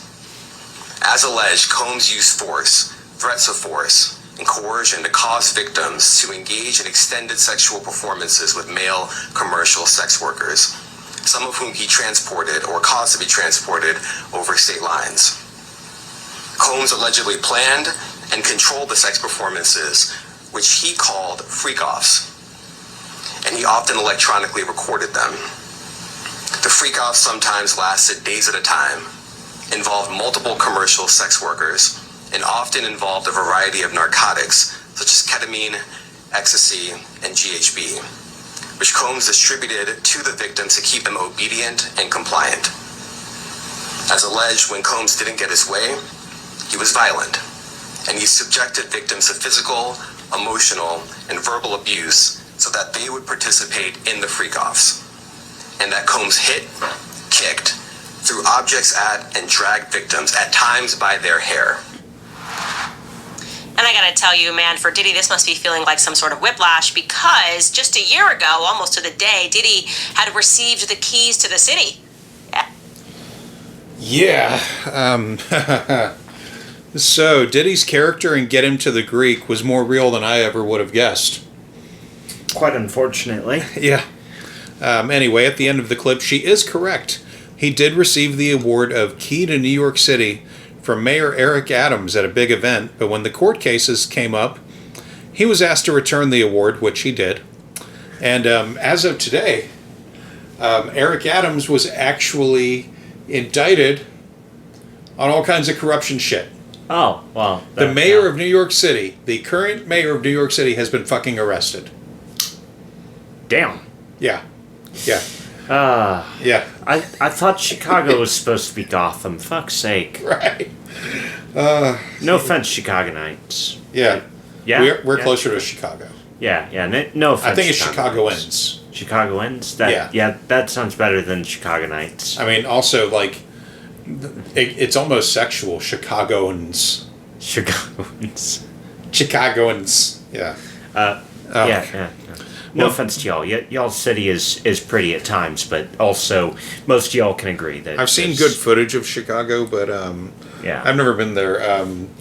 We knew a couple of people that went through there recently on the way to somewhere else, and they did not like it, but they did not see the good side, as I'm told. Yeah. But anyway, so yeah. Candace goes on to talk about the lawsuit from Rodney Jones v. Diddy and several others named parties, and she talks about how the media stayed away from that one. I allege that the media stayed out of that one because it largely had no proof, and he made the lawsuit in New York City even though the events alleged it all took place in California. That is because he went court shopping, just like Candace did when she tried to sue USA Today and another fact-checking firm when she was going after Facebook. Yeah. She did not live in Delaware at the time. She pursued the lawsuit in Delaware. Despite living wherever it was she was. Yeah, because a lot of these, if you have enough money, you can go court shopping or judge shopping, where you take your case to a court system that your lawyer thinks will be more favorable to it, based on how they've ruled in the past. That's one of those. It must be nice to be rich things. It doesn't always work though. Oh, I mean, clearly. Yeah. So yeah, it is a hard sell. Anyway, the lawsuit with Rodney Jones did not contain the same material as what New York State Attorney's Office has for this one. Not even close. Candace goes on to compare Diddy to Epstein because he's calm about all of this. I'd like to remind everyone that he is a performer. He's well practiced in keeping his cool in wild situations. I don't think Diddy is a federal asset any more than Epstein was. The problem that Candace doesn't want to recognize is that Diddy is very fucking wealthy. Epstein was very wealthy. With that kind of wealth and power, a state attorney has to tread carefully and have a very solid case to move forward, because a lot of money is going to be spent not only on litigating a case like this, but also in all of the discovery. That's why it sometimes takes years after a tip-off, and why lots of people can get hurt in the meantime. The case from Rodney Jones is proof enough of it. If a case has any bullshit elements, it quickly drops off. Which is why pretty much everyone named in Rodney Jones's lawsuit was dropped, because his allegations against them were bullshit, and most of his allegations against Diddy also seem to be bullshit unless they align with the New York City case. Candace keeps defending the Rodney Jones stuff, of course, and we're moving past it. As the Diddy case develops, I'll cover it more. Maybe. He seems like a pretty terrible person, but he's being handled, so I hope his victims get their day in court. Candace goes on to spend several minutes shit-talking climate activist Greta Thunberg and how she angered people by speaking out against the Gaza genocide, because Greta's awesome. But while Candace is okay with that, she spends several minutes shit-talking Greta, who has public beef with her buddy Andy Tate. Skipping all of it because Candace talks for several minutes about how several celebs have loved Greta in the past. Whatever. I like Greta personally. Moving on, we're going to hear about Alexis Lorenz.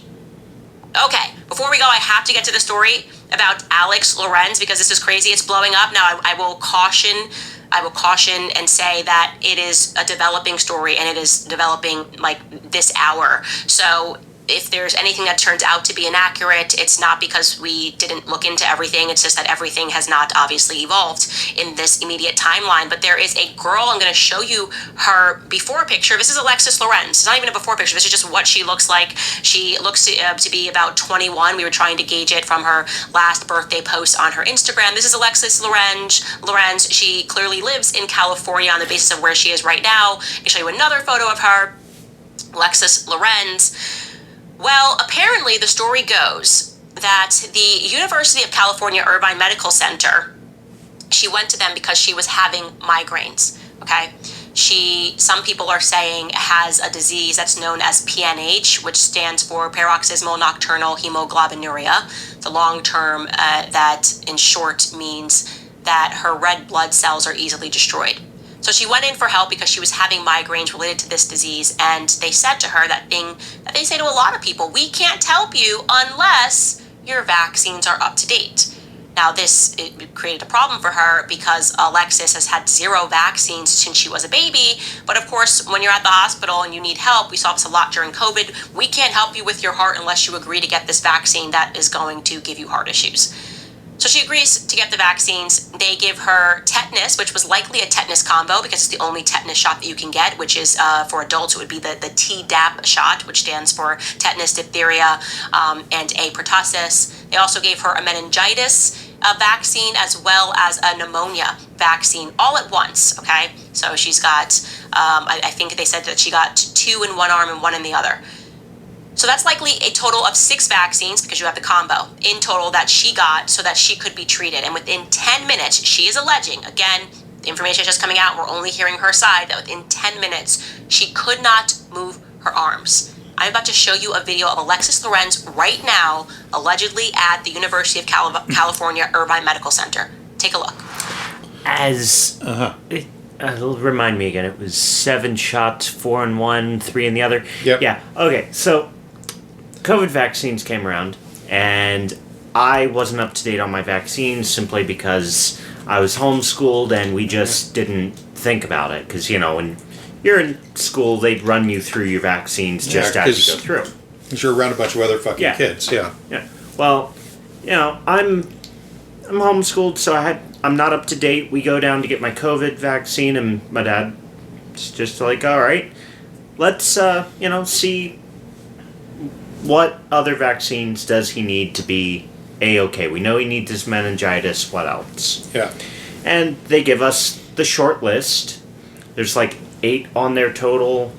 Yeah. I think it was actually closer to 9, but we opted out of the out of the HPV one. Right? Yeah. Yeah, because I didn't like the very real, stuff that I'd seen about that one, but all the others I knew were fine because they've been around forever. Yeah. Yeah. Well, I couldn't take all 8 of them at once, but I could take 7 of them at once. Yep. So my dad looks at me after the nurse tells him, like, oh, well, we can do these combinations, and then he needs to come back in 2 weeks from now to get a booster for this one and his COVID. Mm-hmm. And then, come in 2 weeks later for his secondary, or whatever the time span was. Yeah, no, it was 2 weeks. Yeah, it was okay. His first COVID was 1, and then 2 weeks later for the complete shot. Yeah. Well, so I just got off work, going with my dad.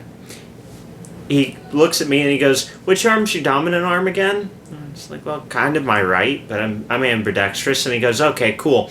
4 in his left, 3 in his right. Sure shit, nurse comes in with 7 bottles and 7 needles. And just, all right, this is going to pinch a little bit. They all went in like butter. God. Yeah. I mean, well, we were at the county health department, and that's kind of what they do. Yeah. They assess people and they give them shots. Like, yeah. Yeah. And yeah, I mean, like, you didn't even flinch. No. Like, I mean, they just do the shit. Like, I think she was done in minutes? Like, yeah, I went in with you, and you and I were talking, and while we were talking, I think I only felt maybe 1 or 2 pinches of the needle going in. Yeah. Otherwise, she ran me through 7 shots, and I was just like, oh, we're already done. Yeah. All right, cool. Yeah. I got my little Band-Aids, and we went on our way, and then the next day I go into work, and yeah, my arms are a little sore, and people are like, oh, did you get your COVID shot finally? I was like, no, that's in 2 weeks from now. But I did get 7 shots yesterday, and everybody's looking at me like, why are you in here? How are your arms operating? I think some people, pardon my words, are little bitches when it comes to getting their arms stuck. They tense up. Yeah. They tense up, which is what they tell you not to do. Like, you want the path for that needle to be smooth. Yeah.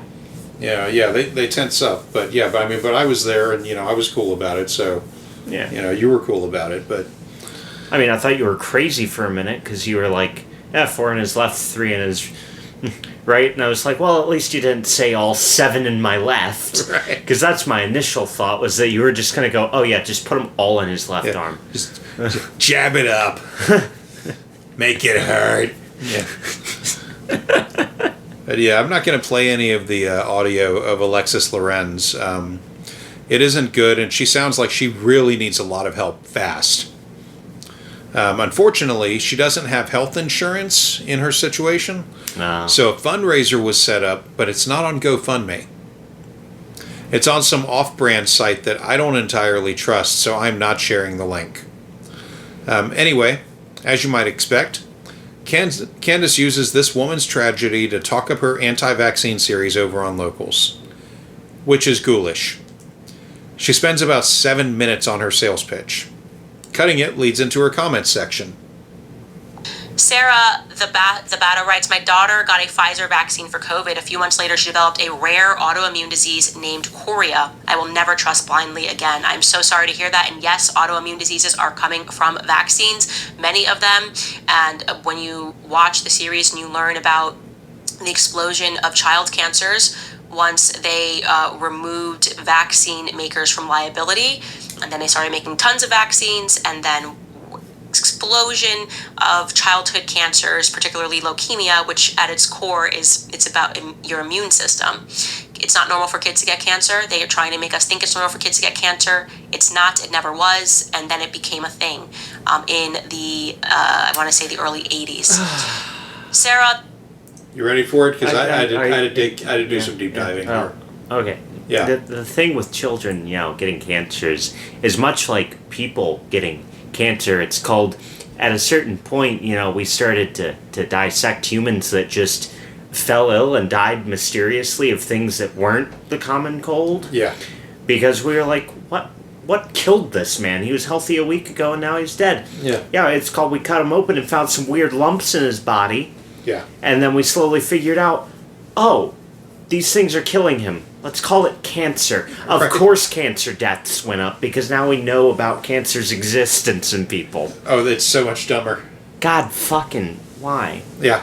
So, first off, chorea is not an autoimmune disease. Okay.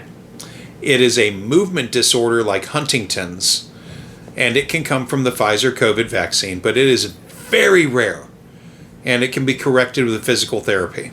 Like, we're talking like less than 1%. So in other words, it's honestly, if you get it, it's still bad. But Yeah, it still sucks. but Huntington's and the Parkinson's, the two movement disorders that Yeah. I know anyway, Yeah. aren't really curable with. no.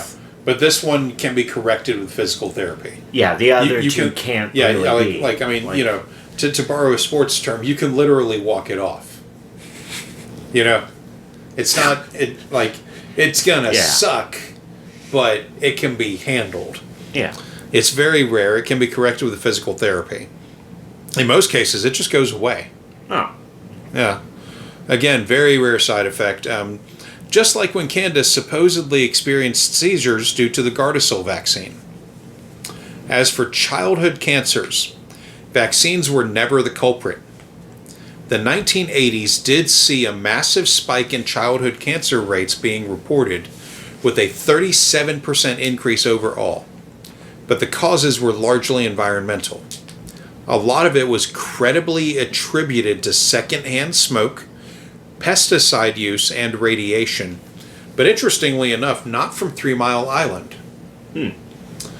which was a reactor in Pennsylvania that went into meltdown in 1979. Yeah. Vaccine use was ruled out early on because the children in the population that got the most vaccines experienced the least amounts of cancer rates, which were typically low-income kids. Kids from higher income families, especially in the Northeast, experienced more of the cancers, and it's notable because they tended to receive less vaccines. Huh. Yeah. Also, there's. I know it's not really the 80s. It kind of dropped off around about the 70s and the 60s. What's that? Uranium glass.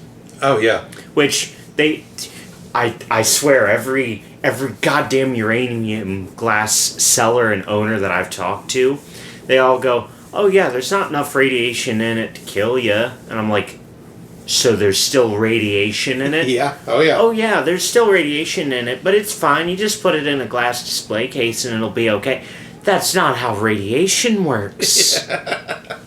Yeah. And like, oh God, when I went to go and buy my stibnite, Yeah.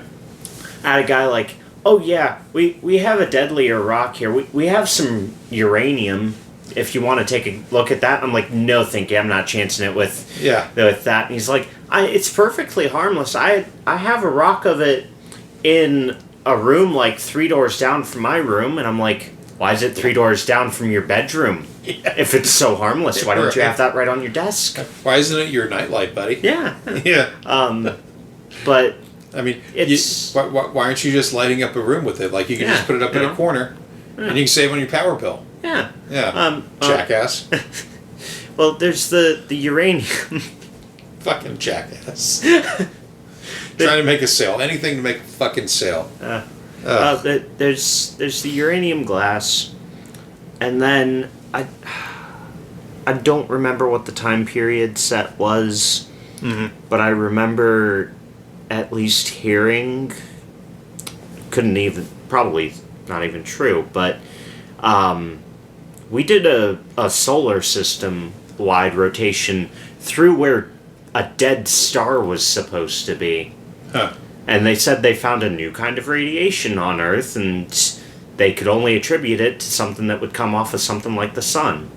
So they figured we probably passed through where a supernova had happened, and it introduced the world to a different kind of radiation. I mean, anything's possible in space, I guess. I mean, the solar system is moving. Yeah. It's moving within the galaxy. That is fucking moving. Yeah. I mean, I'm like, but that's one of those things, like, I can see where they could say that, but also where it would also be really hard to say without the right instrumentation. So it becomes one of those things like, did they find it because they were biased towards finding it? Yeah. Or because they genuinely said, what the fuck is this? And then tried to find out. Yeah. Yeah, I mean, space is wild, and we're learning more about it all the time. Yeah. But still wild that we know more about it than our sea. Right. So, well, I mean, we can see that. I mean, the ocean's weird, man. Yeah. Like, I don't want to go in the ocean. I hope I never smell it again. All right, here we go with episode 67. All right, ladies and gentlemen, you better get ready because we are headed to World War III, whether you like it or not. That's the reality. It's very important that you understand that. Everyone is currently speaking about Israel's pager attacks or beeper attacks. But I think most people are missing the big picture here. That's the job of the media, to make you focus on the molecular parts and not recognizing that there is a bigger picture that is actually emerging. They are going to stop at nothing, absolutely nothing, to go to war with Iran. That is planned, and we are all supposed to be comfortable with that. And the news agencies are supposed to convince you that it's justifiable. Also, later on in the show, we have a quick update. Diddy has been sent to jail. Yeah, he's in the slammer. His bail has been denied. He offered a really wild bail solution, by the way. We're going to discuss that. And Kamala Harris is at it again, you guys. Once again, she proclaims that she is out here in the streets. And she's also debuting a new Latina accent. I like it. Me gusta. A little Latina, Kamala. That's what we have coming up on Candace.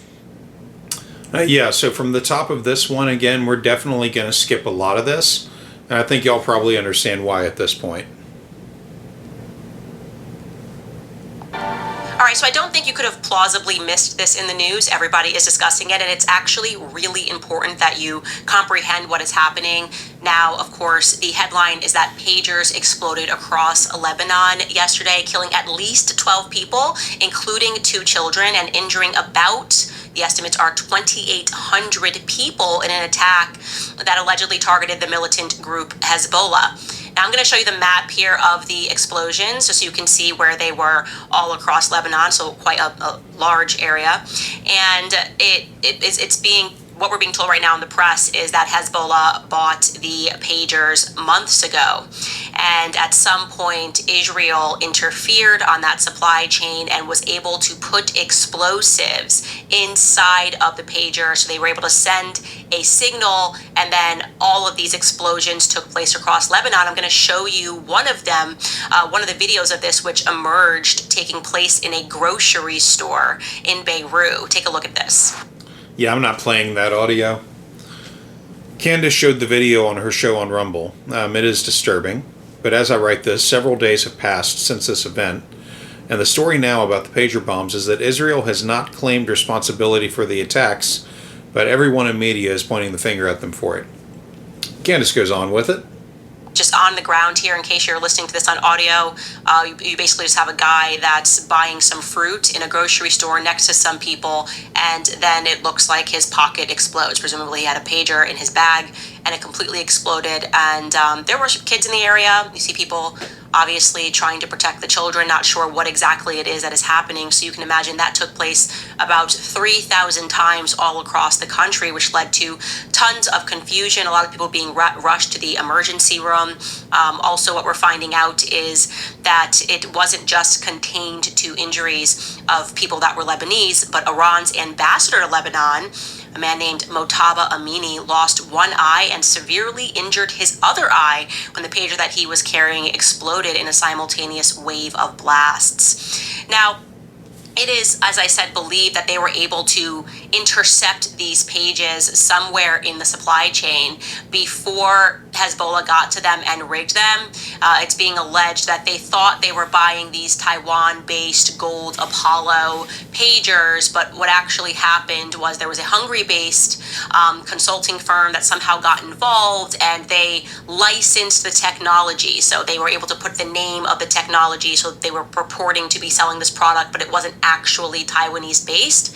And people have been calling the person that allegedly was supposed to be running that company in Hungary, and she has not been picking up the phone. So it's very likely that this was some sort of a Mossad front, which, by the way, as far as intelligence agencies goes, this was a pretty clever operation.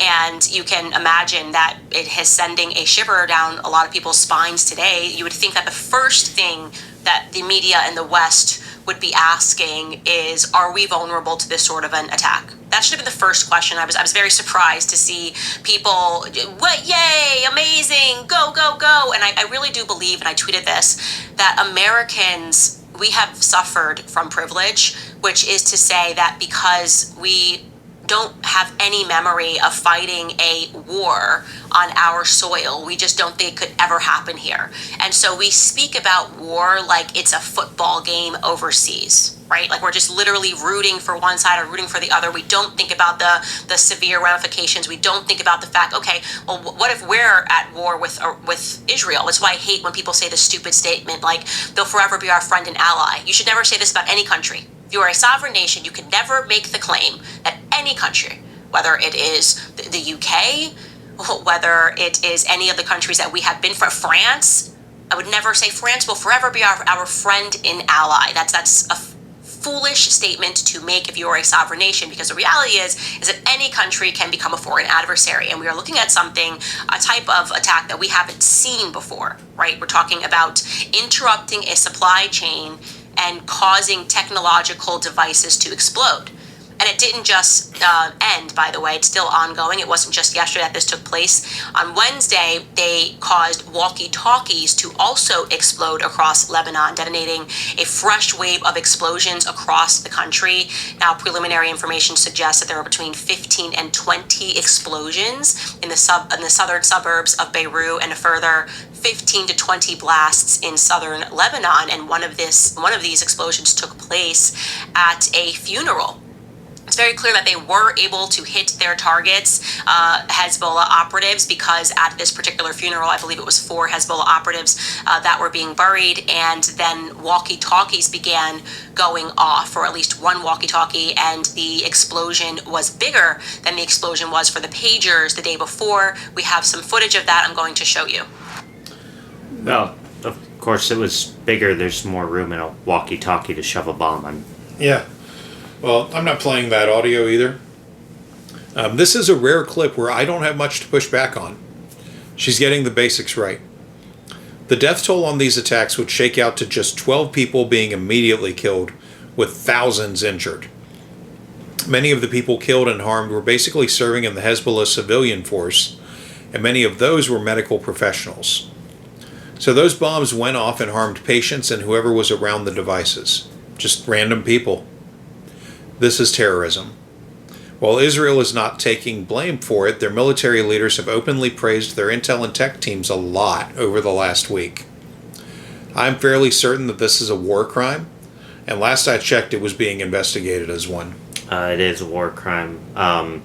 The unannounced bombing of any civilization, any civilian populace, is a war crime and an act of terror. Yeah. Back during the beginning of the Russia-Ukraine war, Yeah. when the cluster bombs were called in, the biggest problem was that it hit civilian targets. That and cluster bombs have been outlawed as a weapon. But overall, even if it had just been normal missile strikes, it would have been labeled a war crime, because you need to give the civilians time to evacuate the area before you strike. Jeez. I think that one was put in after World War II because of the aforementioned, nuking of 2 cities. Yeah. The bombing of Dresden, etc. Yeah. So that way civilians actually have military has a time frame, a window, if you will, to evacuate as many civilians as possible. Yeah. Anybody that remains in where the labeled strike areas are, unfortunate for them.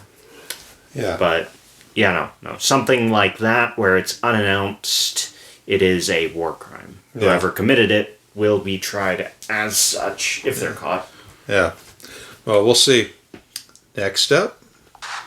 Now, the walkie-talkies, and again, a lot of this information is coming out today. We're learning all of this today. Apparently a more controversial attack because these walkie-talkies were available to a much wider net of people, and a lot of the people who faced these explosions were just civil workers, people that were employed ambulance workers who also tended to Hezbollah members.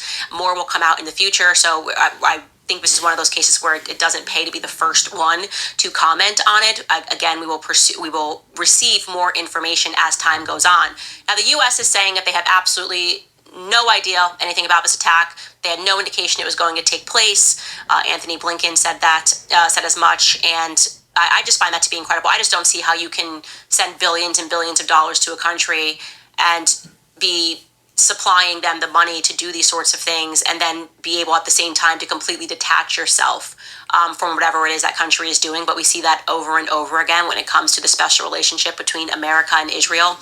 And taking it a step further, by the way, several solar power systems also exploded in people's homes across Lebanon.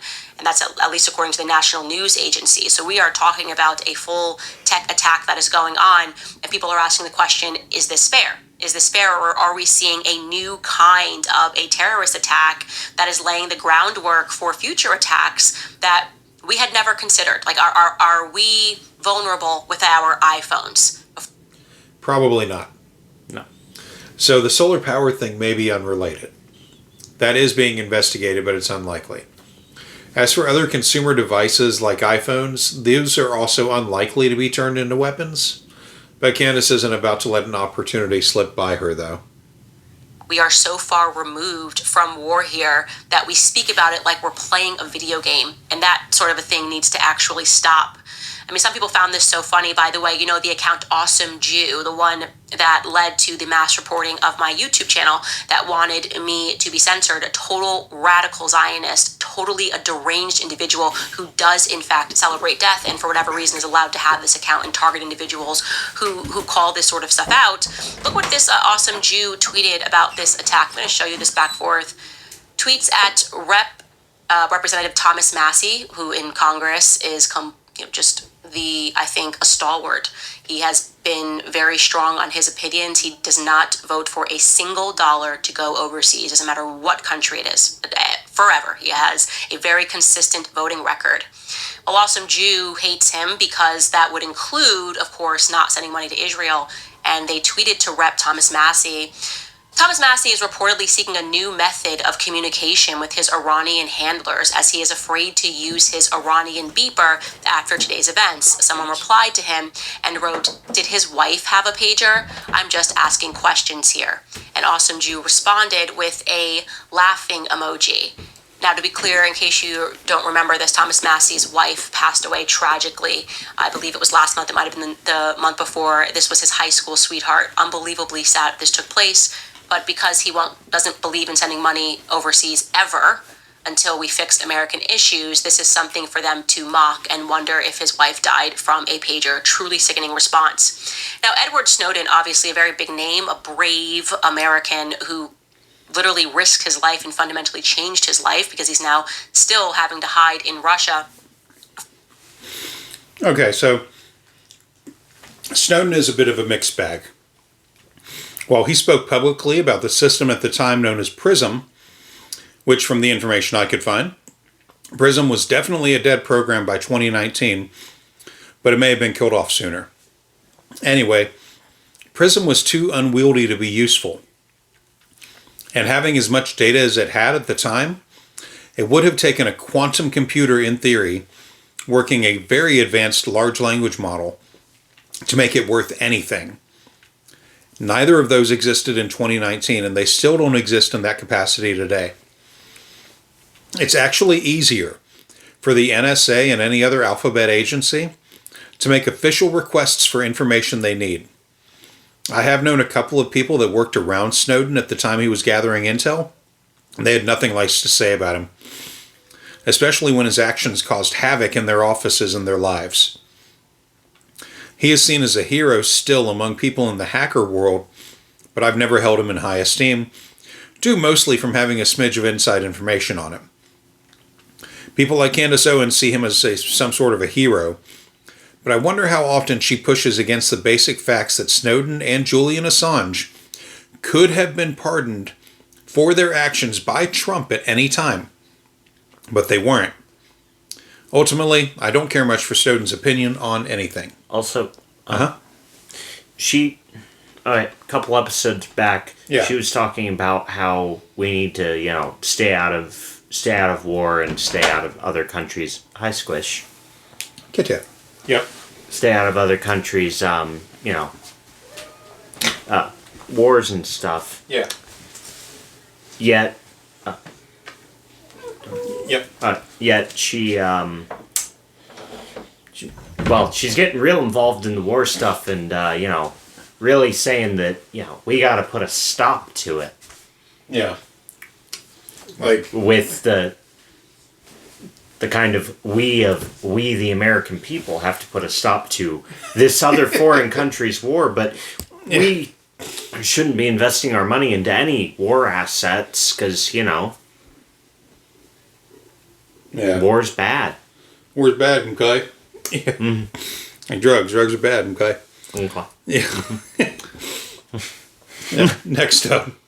From agencies for leaking information to show the American people that our government was spying on us. So he tweeted this regarding the attack. He wrote, "If it were iPhones that were leaving the factory with explosives inside, the media would be a hell of a lot faster to cotton on to what a horrific precedent has been set today. Nothing can justify this. It's a crime, and everyone in the world is less safe for it." He also retweeted someone who wrote this, "I doubt a hacking can do that. This is way more powerful as any battery can do. A wild guess will be that Mossad captured all of those pagers before being delivered to Hezbollah, then installed a tiny charge of C4 and circuit that exploded when receiving a call from a certain phone number." And that seems to be correct. And I think it is fair to say that it does set a precedent. It absolutely sets a precedent. Edward Snowden also reposted this. "Breaking, according to Lebanese security sources, the explosive devices that resulted in the injuries of thousands in Lebanon today and in Syria and the killing of at least 9, including children, were imported 5 months ago and implanted with up to 20 grams of explosive material. This means this was premeditated and pre-planned months ago by Israel."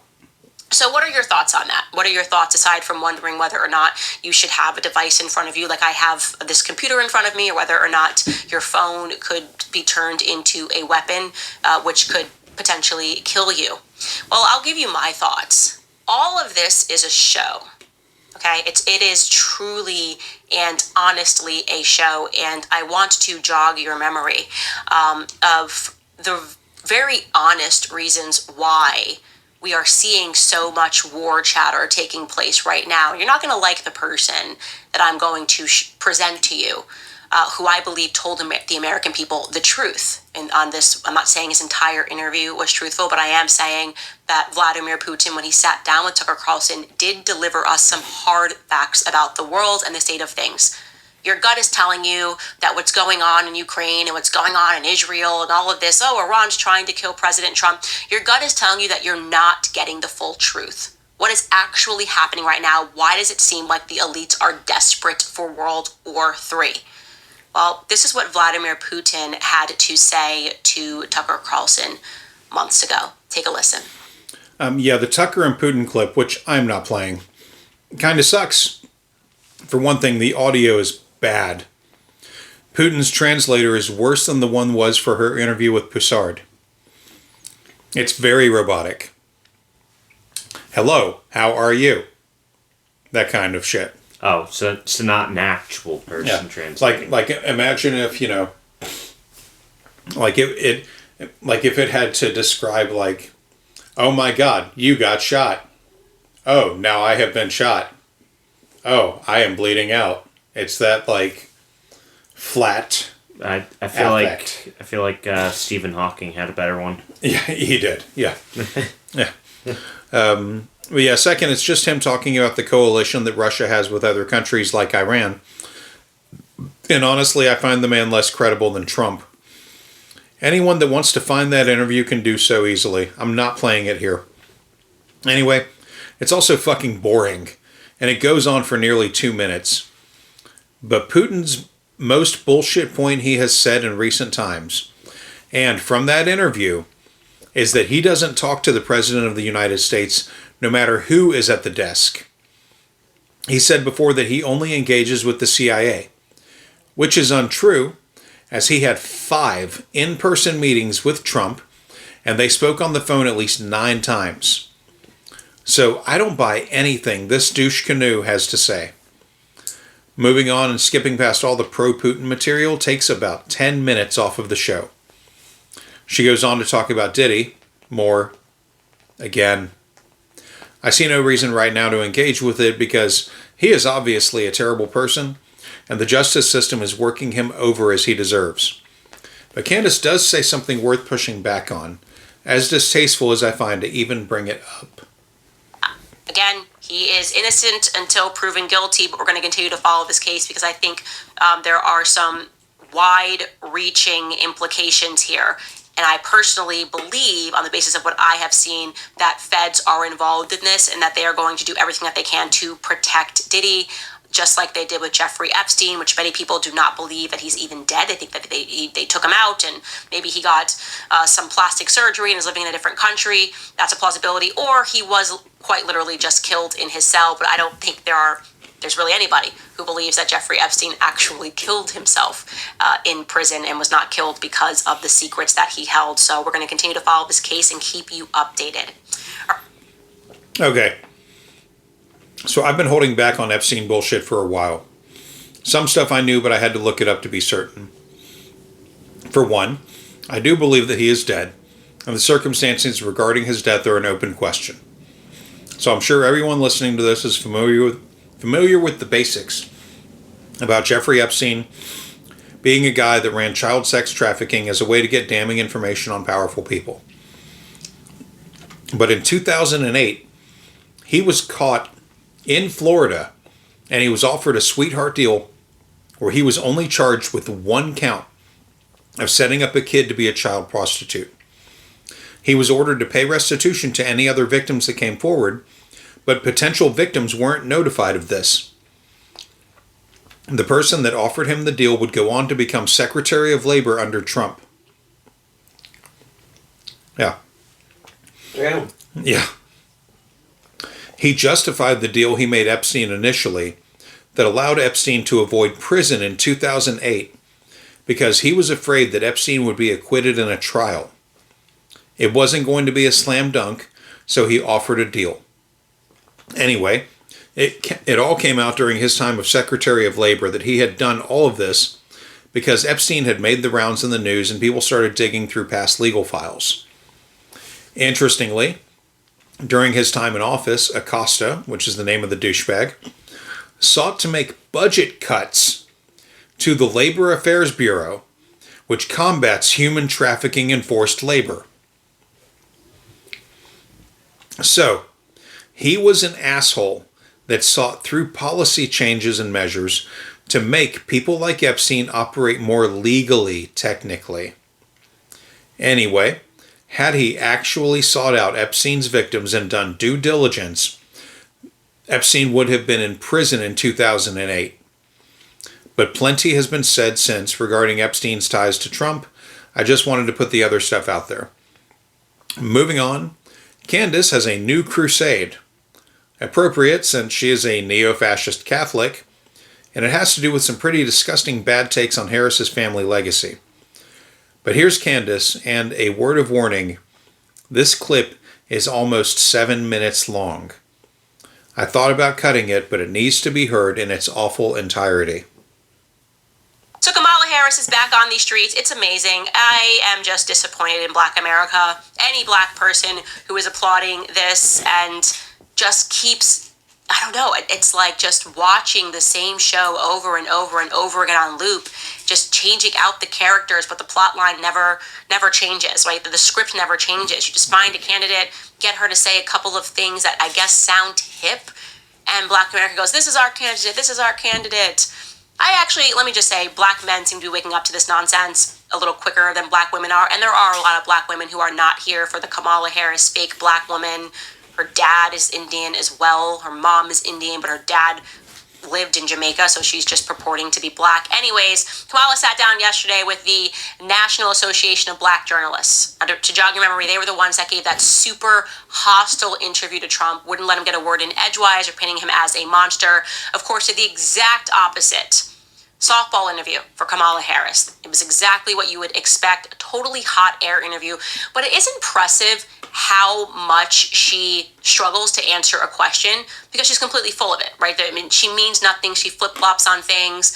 And she uses so many words to say absolutely nothing. And still, they fawned over her. But they were, I will say the audience was noticeably not enthused by her when she gave a non-answer regarding reparations. Now, you know, that's the big thing.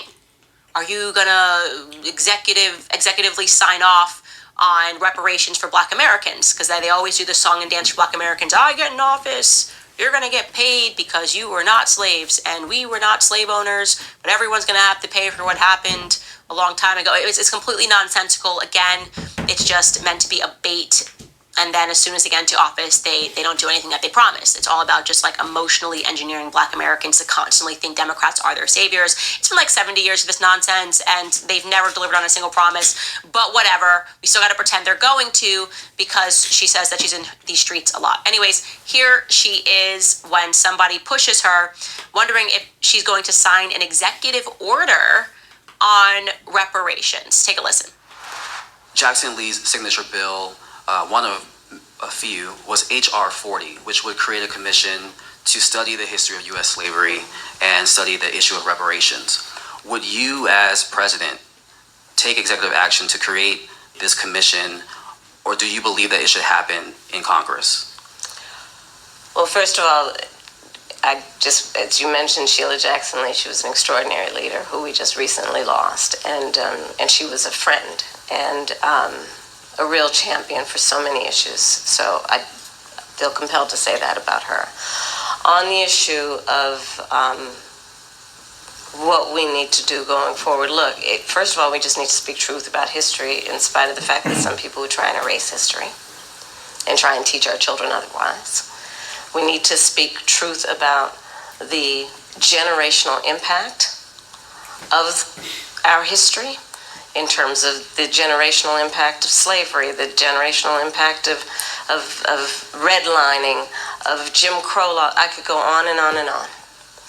These are facts that have had impact, and we need to speak truth about it, and we need to speak truth about it in a way that is about deriving solutions.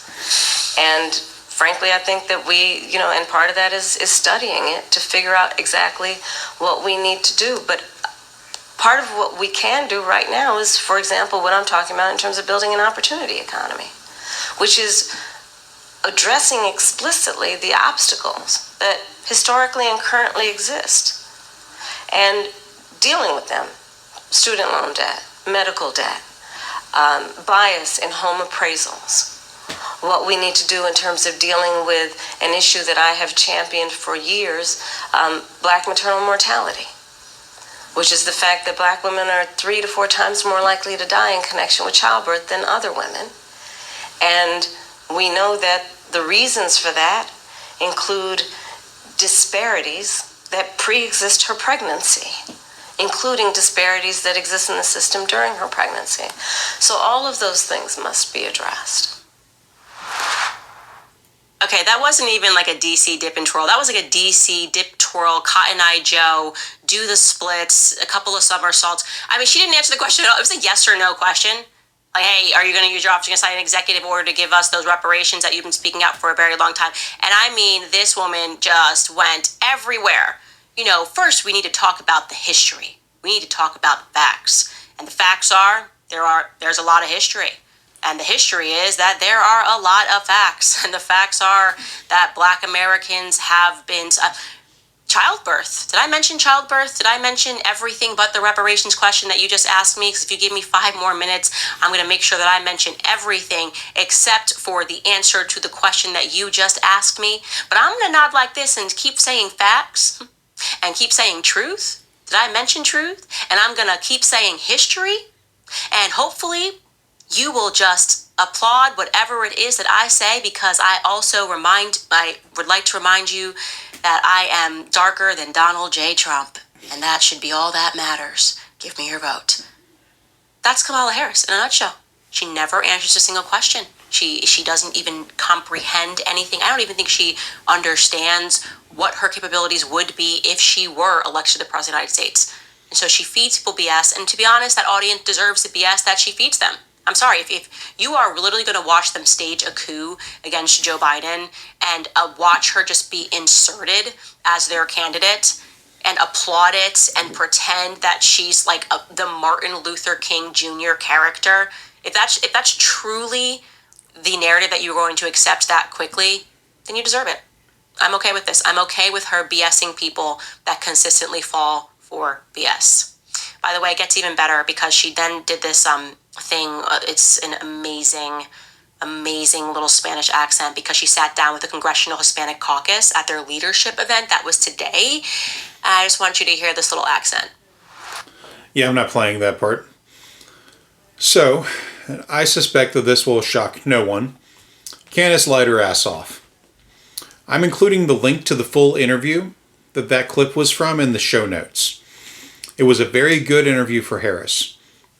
But first, Candace's new crusade is that Harris isn't black. Her father is black. She's half Jamaican and half Indian. And the only people this really seems to matter to are people like Candace because they've run out of arguments.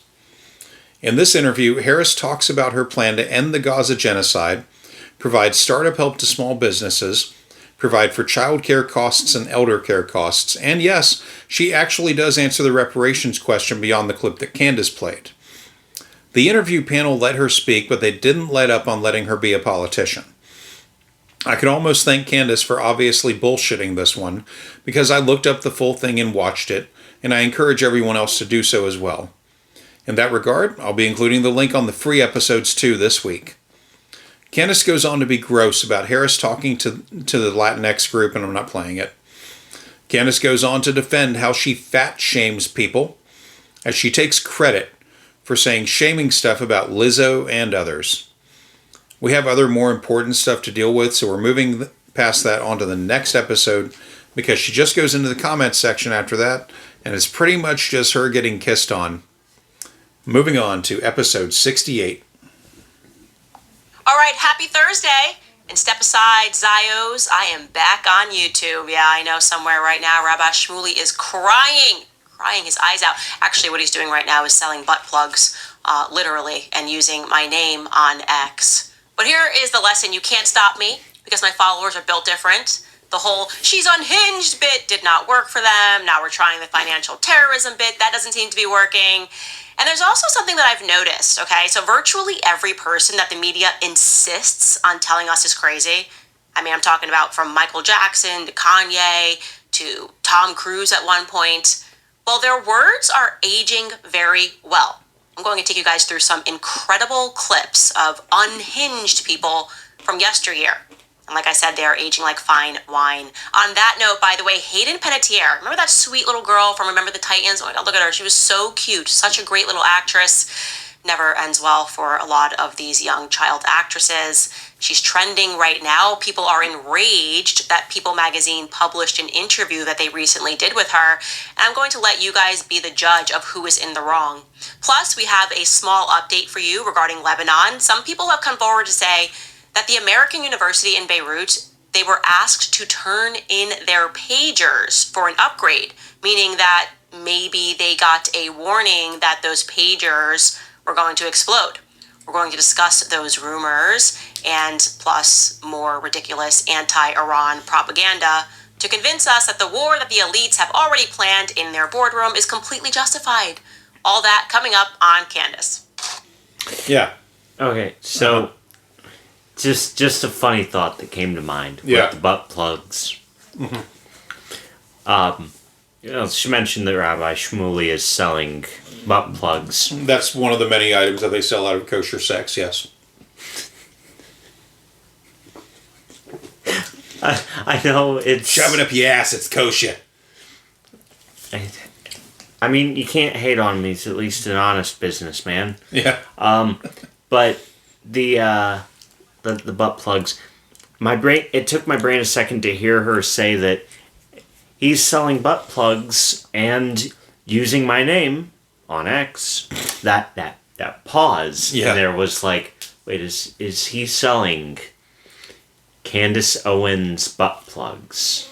Right. I mean, at this point, given how vitriolic these two are to each other, like, I wouldn't put that past, like, I think he might do that with maybe one as a test to see how it does. Yeah. But yeah, I don't. Sewing company, Candace Owens. Yeah. Right. Okay. I mean, maybe a clothing line. Ooh. She mows lawns for a living. Candace Mowens. I mean, there you go. You're on the right track. Yeah. I mean, she's already got the Standis cups. Might as well rebrand some other bullshit, right? God. If I see a motherfucker mowing their lawn with a Candace Owens themed lawnmower. At that point, we join the cult of Cthulhu. Yeah. And find a way to wake him. Yeah. So, there's next. Let's find out what Candace learned in her time out from YouTube. All right, so the obvious question is, what did I learn while I was in YouTube timeout? And the answer is, I learned absolutely nothing. Genuinely. I sat down and reflected. I was like, I'm learning nothing. And I'm wondering if now my children, when I put them into timeout, if they're seemingly sitting there and just being like, yeah, no, Mom, not learning a single thing. It was not an effective strategy at all. In fact, more than anything else, I was interested. I was very interested in exactly which videos were pulled down, because these became the dogs that were not barking. You know what I mean? Why did they target these videos in particular for such ridiculous reasons? And of course, the big one was the Kanye one, but also you should know they removed my interview almost at 1 million views after a couple of days with journalist Xavier Poussard, the journalist that broke the story that Brigitte Macron was born a man and lived as a man named Jean-Michel Trogneau. And he spoke a lot about a pedophile ring. Why would YouTube remove that for dangerous conspiracy theory, a harmful conspiracy theory? Who's the judge of what's a conspiracy theory and what's a fact? Who has to acknowledge the fact for it not to be a conspiracy? And like I said, the episode with Ye, where he is completely calm. What's really interesting is all of the interviews that Ye did when he was all hyped up and angry and screaming and ranting, like the one with Piers Morgan, all of them are still up. Yeah, okay. So a few things going on here. Candace learned that she can't make money on YouTube anymore, and she learned how to take her most vile shit to Locals and Rumble and various podcast feeds. As to her other shit, what we learned in the episode here, episode 19, Poussard the Coward, is that Poussard doesn't consider himself a journalist. He is a publisher that published unfounded and incomplete work, from a greenhorn citizen journalist that had little proof, just a feeling that she shared with him and a medium, assertions that landed her a losing court case. We and our audience learned all of that shit. Candace learned, probably, that she was wrong. And as for why her interview with Ye was pulled while the Piers Morgan one wasn't. In the Piers Morgan one, Ye apologizes for his comments in a separate video. Mm-hmm. Yeah. 7 other interviews Ye did around that time were also yanked from YouTube because he didn't apologize on those. And channels that showed Ye's appearance on InfoWars without comment saw their rebroadcasts pulled as well. Candace goes on to note that her interview with him was pulled, and she blames it on Ye being calm and collected, then goes on to compare it somehow to how Dave Chappelle was treated when he said a bunch of similar stuff about how he was being treated on Comedy Central and why he left his show in Season 3 limbo. I don't mind Season 3 being hosted by the other guys, and I personally think that was some of the best stuff. She goes on to play some of this Matt Lauer interview with Tom Cruise, and then pats herself on the back for pissing off the world with her bad takes on the history of psychology. And she goes on to play other clips of Dave Chappelle, Cat Williams, Jenny McCarthy, and Jim Carrey to bolster her anti-vax opinions and everything. It's all stuff we've heard before, and I don't like Candace using this material to bolster herself. In the case of the last two, Carrie and McCarthy were in a relationship at the time, and their combined fall from grace as anti-vaxxers was disturbing to witness as someone that once liked them both. I really didn't need the reminder. So what do you think, guys?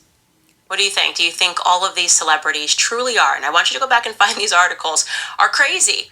Conspiracy theorists have lost their minds, need to be medicated with antipsychotics, are dangerous. Gosh, Tom Cruise, dangerous. Jenny McCarthy, dangerous. What they are saying. Candace Owens, dangerous for YouTube. I'm profiting off of conspiracy theories and hatred. Were they doing the exact same thing? Or are we waking up to something? Here's the good news. I think we have reached critical mass. I think when you get to the point that they are now trying to manipulate the markets, trying to silence voices, and they are failing at that, when they ban you off of YouTube and you are at the top of the Spotify charts because people know that they are being duped by the mainstream media, I think that's a good sign. I think that no matter what, you should be encouraged. And maybe we should be thanking all of the crazy, unhinged people for having the courage to say what is true. And that's all I'm going to say about that topic. By the way, you guys, some exciting news. We just launched our new store on Sticker Mule. It's Okay, look, you can't roll. God damn. So that was the aftermath of 10 minutes of celebrity crap cherry-picked to support her delusions. You can't just roll into Sticker Mule, yeah. Yeah, she's got to have something better to roll into after that, like maybe Hallow or something. Yeah. Oh God, man. Okay, talk a little bit more about Hallow. I read. Yeah. Okay. Oh Lord. All right. Anyway. So the funny thing is, I don't think any of those celebrities would want to be in the same room as Candace Owens. No. Well, maybe Dave Chappelle, because Yeah. God, he got problematic. Oh, I'm just thinking along his line of enjoying to make fun of people that he's in the same room as. Yeah, I mean, but Dave Chappelle, though, like, he moved to Minnesota, too. Yeah. He has a farm somewhere here. Yeah. I remember he became a farmer and got basically jacked from being a farmer. He got yoked. Yeah. Yeah. Oh, my God. Yeah. Oh, he did Not quite to quote Rick and Morty, cum gutters, but... Well, I wouldn't know. We haven't seen. True. He wears, like, overalls and shit. Yeah. Yeah. I mean, he might have, like, a model, like, body underneath all of that. Yeah. But he definitely got bigger. Yeah. But yeah, he, in the wake of the George Floyd murder, he did a free concert for his neighbors and stuff. Yeah. Out in one of his fields, I think. Like they did it like in a tent, a huge like canvas tent. Yeah. I had seen it years ago. It was pretty good, but he talked about like really the trauma of watching that happen. Yeah. And the fact that even he, as wealthy as he is, that could still happen to him. Yeah. But yeah, I mean, like it had its place. His takes on transgender people are, they're bad enough. I don't like thinking about them because I'm like, man, I really loved a lot of your work, dude. Come on. Yeah. Like I don't even want to give him the time anymore to like look at his shit on even shit he's not going to make money on like Facebook Reels. Yeah. People repost his shit all the time. I don't even want to look at that. Yeah. Because I'm like, come on, dude. Like, can't you just be cool? Mm-hmm. But, yeah, so as long as like they do interviews with Candace Owens from separate locations, I'd still technically be right. They wouldn't have to be in the same room with her. True. Yeah. Moving on, we get to skip another massive portion of this show because she goes on at length about actress Hayden Panettiere. I know I fucked up her name, and I just don't care. Panettiere? I'm never sure. I liked her on the show Heroes, but I lost track of her career after that since she wasn't in anything I watched. Anyway, I'm skipping it because it falls into pointless celebrity stuff. I think Candace, who will tell you not to follow celebs, does this shit because what is going on with Trump and Vance during this week of her show was fucking embarrassing. Vance was getting called to task on admitting that he made up the whole thing about Springfield, Ohio being in crisis. Yeah. Yeah. Moving on, Candace talks about Brazil. So, in Australia, you have a lawmaker, I should say, that came out and was like, I'm looking for Candace's visa so we can stop her from speaking because it's very scary. A mom coming here speaking about her Christian principles and maybe speaking about why she doesn't vax her children and telling her entire story. And I remember when this news when this first hit the news, I was genuinely so shocked. I told some Australian podcasters that I felt like Alice in Wonderland because that could never happen in America. Like, left or right, you wouldn't hear people in Congress like proudly saying like, we're gonna ban someone's visa because we don't like the way they speak. And so when I saw this this news article, which is that U.S. lawmakers are currently demanding that a visa be banned for a Brazilian Supreme Court justice, I was just giggling because it's for the exact opposite reason. So in case you're not following what's happening in Brazil, for a short period of time last month, Brazil, they didn't ban X, actually X left Brazil because... No.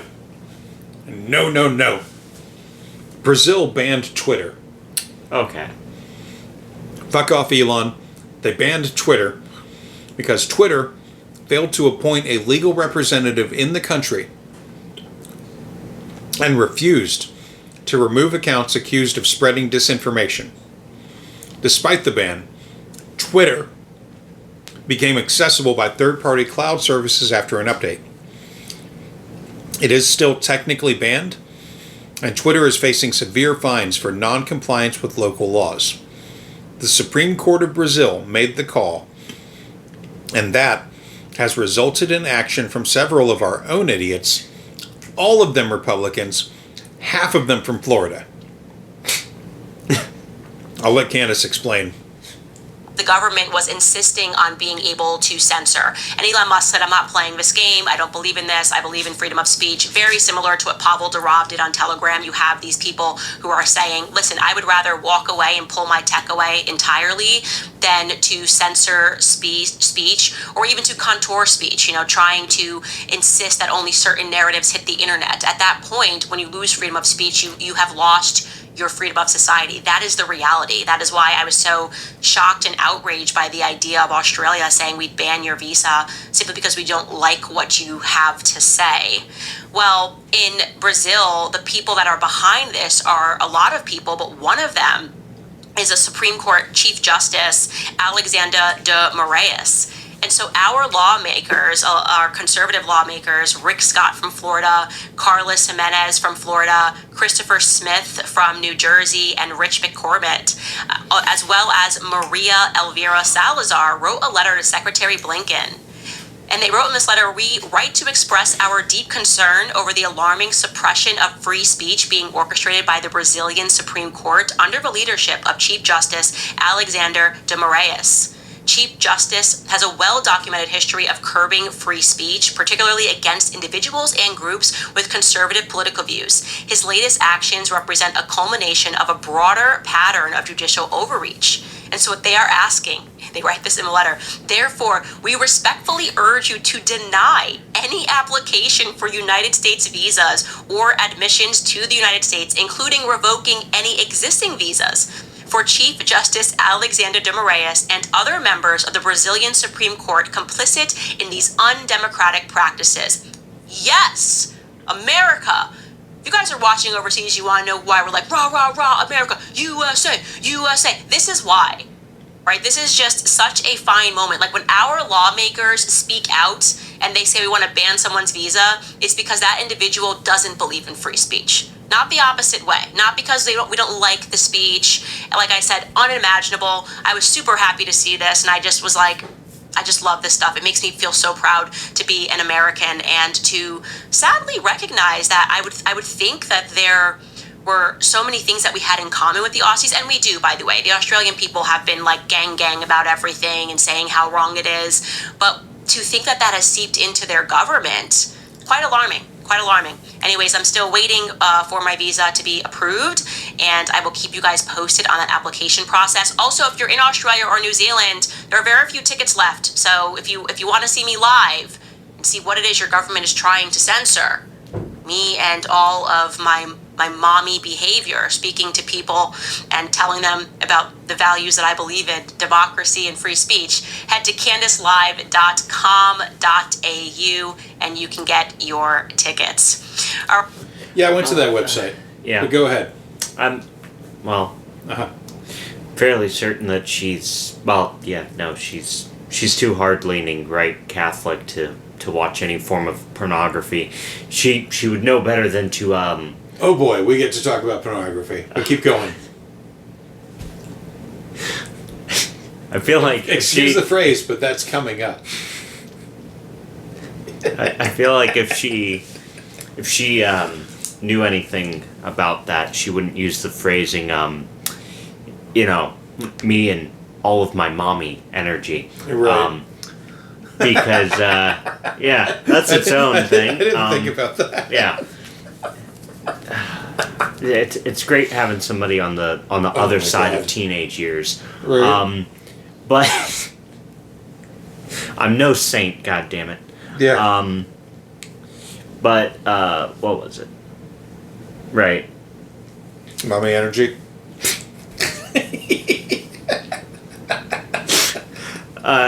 Right. Australia. Yeah. What about them? Well, I mean, firstly, amen to y'all. Yeah. For that one. Well, here's the thing. but- They're all like, oh yeah, the Australian people are with me. No, they're not, because Australians petitioned the dude in charge to be like, yo, deny this lady, please. No. Yeah. Yeah. Also, Pretty sure they're a divided bunch. Yeah. also the she mentioned something that she hasn't mentioned before, which is we'll keep you posted on the application process. Yeah. Which sounds like somebody finally figured out their fuck up, Yeah. Yeah. and Well, according to what I could pull up from a newspaper site in Australia, they still haven't applied. So the guy that says yes or no can't even say yes or no. because he's got no application Yeah. in front of him to. But he's made it clear that when he does, it's like 99% going to get rejected. Yeah. Now here's the fucked up thing, right? I went to the ticket website. I wasn't sure where to go before, and I didn't really care. I went to the ticket website. Yeah. Now we're talking Australian bucks, so having put that out there, the tickets start at like $100 for Okay. general admission seats. They go up to, like, I think the next level up is like $300, Yeah. and that is to be able to like get a meet and greet and photo. They go one further level to $1,500, which is a seat at a private dinner with Candace Owens and family. Why would you want to? That's like my old job's raffle of like sit with the fucking go golfing with the store manager, and it's like I don't want to fucking go golf with this Right. dude. Yeah. Like fuck no. Yeah. I don't what? like dealing with him at work. I don't want to sit there and fucking get the 9-iron and twink and then just have him go, "Oh, that was a solid hit there." Yeah. Fuck Right? you. Like, yeah, it went a distance, man. Yeah. Now we have to do the annoying thing. We have to go to the ball, and I have to hit it again, and then we're gonna have to follow it to the next place. God. We're just dogs. We're just dogs playing fetch with sticks. Probably the only I enjoyable. love you, part of that. Scotland. Why did you invent golf? Because they were drunk. It's meant to be played drunk. It's meant to be played drunk with actual wood. See, if they were like, nah, laddie, you're not going to be sober out here. You're going to drink some Johnny, and then we're going to go hit stuff. See, I think If it was a rule that you had to be drunk and only use found wood Golf I would be could so much- respect golf. Yeah. Then I'd be like, all right, this is badass. Because there would be so many times where people's stick things would just break. I mean, anyone who's ever like had a stick sword Yeah. knows exactly what I'm talking about. Yeah. You know, like I think I'd respect polo more if that was a rule too. Yeah. You know, I mean, polo just to some extent. I want to hope that the horses enjoy like all of the action. I think You know, they do at least. Oh yeah, no. If a horse doesn't want you on it, Yeah. you're not going to be on it for very long. Yeah. Yeah. Like. But the no, I think it's Robin Williams No. has a good skit about Scotland and golf Yeah. where you're sitting there and it's like two drunk Scotsmen trying to figure out what the hell to do because they're both bored and drunk. Yeah. And it's like, all right, so I got this idea. We take a ball, we take a tiny stick, we balance the ball on the tiny stick. Okay, and then what?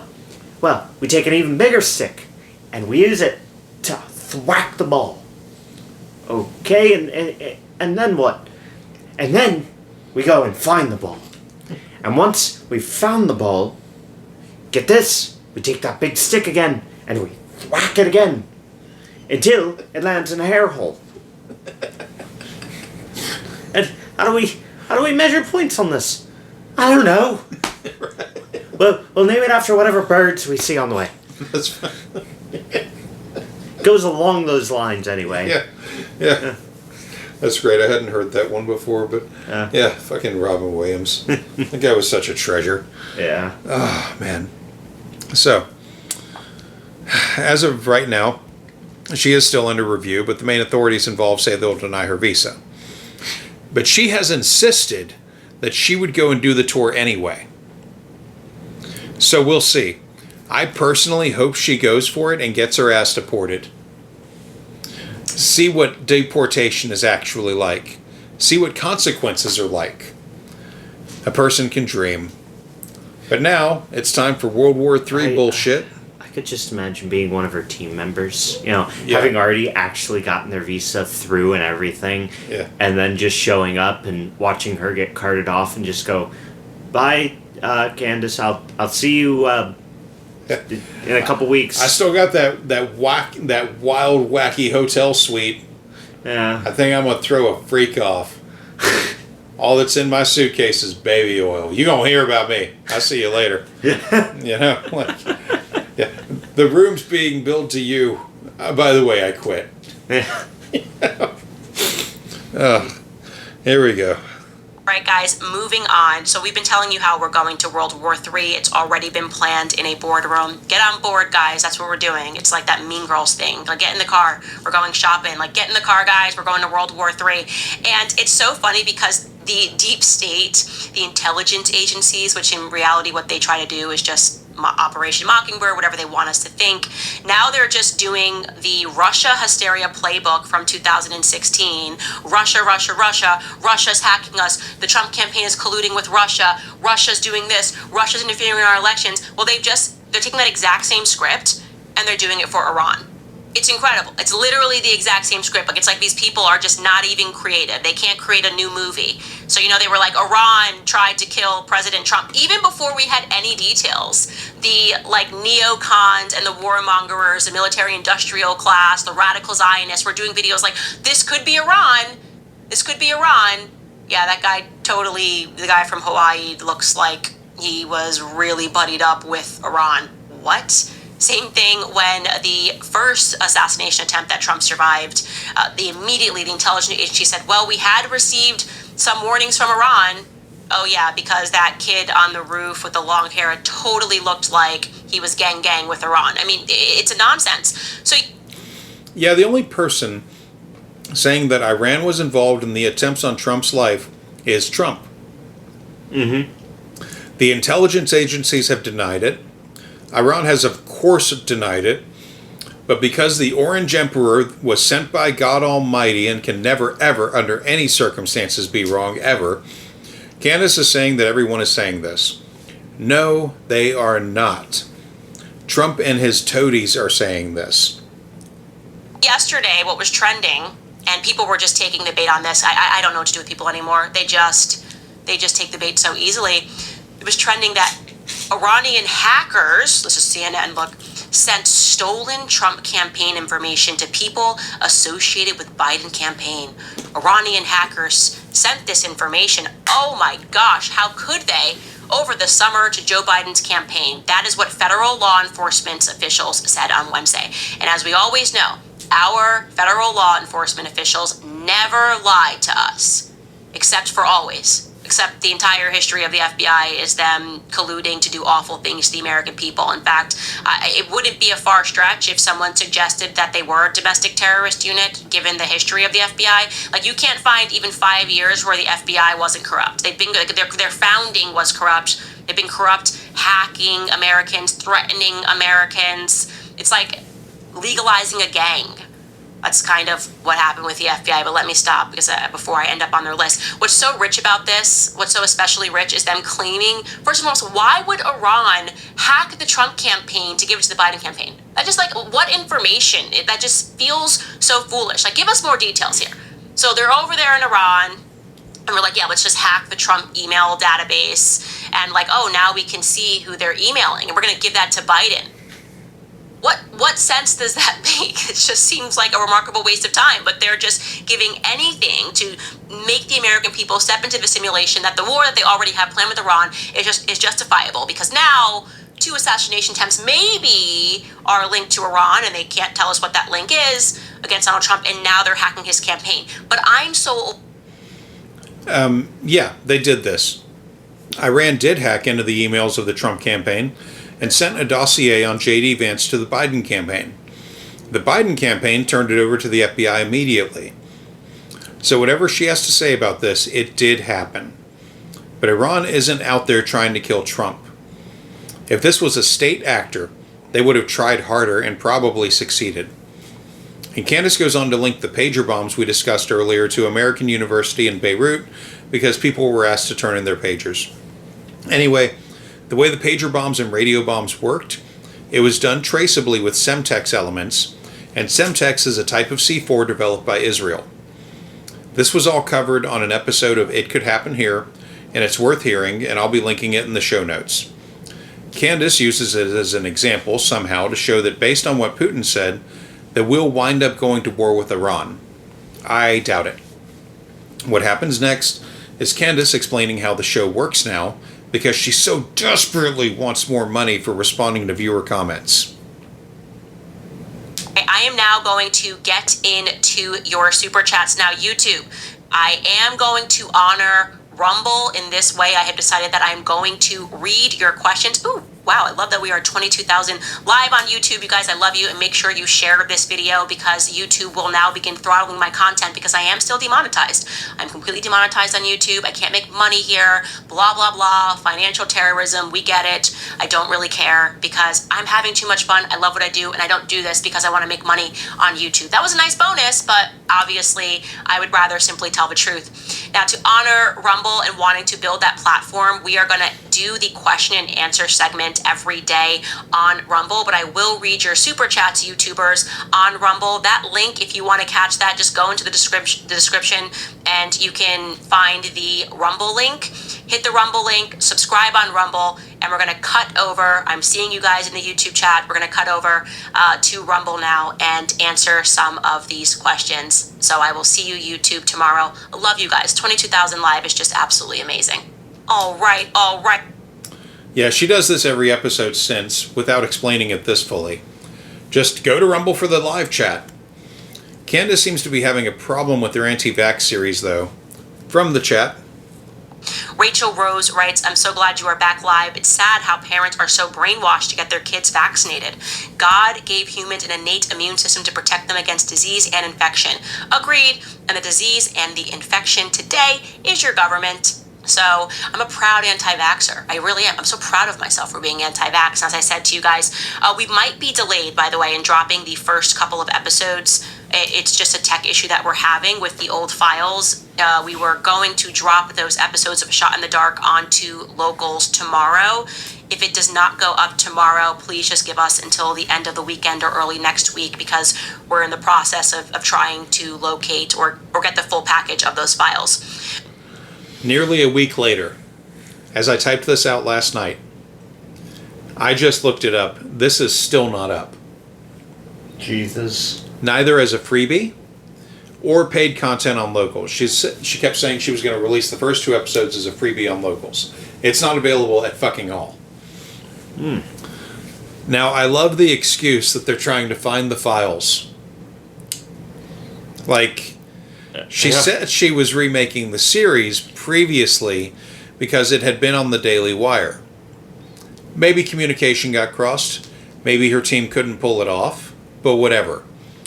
It still isn't up, and that matters. It's not like when I DM a D&D session and, I need to come up with some bullshit on the fly, and one of my players decides to go to a plane that I had no fucking map for, and I go, oh yeah, let me just get my map for that. I know it's somewhere in the sea of pictures on my computer that I definitely have Fireplane map, D&D, 5e.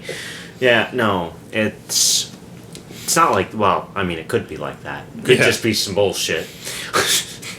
Well, I want to remind all of you that we are all on the same internet. Me, you in the audience, and Candace Owens. Even Matthew here is on the same fucking internet. Yeah. That we're all on. Mm-hmm. We have access to the same sites, I'm assuming. But here goes Candace throwing doubt on that idea after she says some of her most contradictory shit. You'll hear it.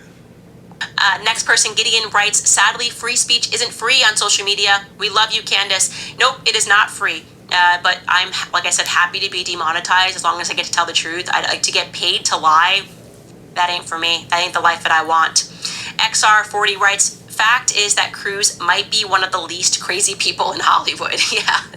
I mean, listen, I don't like the situation with his daughter, that he was completely removed from her life. We obviously don't know the specs of it, but, I'm not comfortable with the daddy absence thing that seems to be obvious between him and Suri Cruz since they left the Church of Scientology. But what I will say is that he is on the money, and I do know that one element of Scientology, which is, by the way, another religion that I would like to explore. I want to do this whole series where I sit down and find out what it is people believe. Like, I want to sit down with a Mormon, I want to sit down with a Scientologist, I want to sit down with a Hasidic Jew and really prod what it is that they believe, because theology rules the world. Gotta know what people actually believe, and then you'll understand the way that they think and their contributions to the world. That's what I think. Anyways, back to Cruz and his Scientology. I know one element of Scientology is that they are very averse to psychotics and drugs. And there have been a lot of people who were drug addicts and became Scientologists and got clean. And for whatever reason, the mainstream media really hates all Scientologists, which is weird, because I've never heard of like a Scientologist like walking into a school and shooting it up. And so it just was like a lot of people attacking Scientology out of nowhere. And I think it might have to do with land. I think the government hates Scientology because the Scientologists actually own a ton of land, which is interesting. But I know nothing about them. We'll look into it in the future. Zach? Yeah, I want to see her sit down with a Satanist. Right. And I'm not talking like a culty Satanist. No, just a regular... just a regular Satanist. No, I want someone from the Satanic Church. Oh, yeah. Like someone in what would be the clergy among them. Someone well-versed in everything.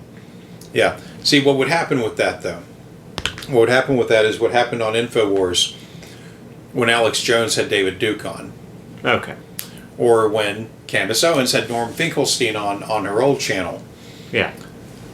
Anyone who knows what they're talking about is generally pretty easy to listen to.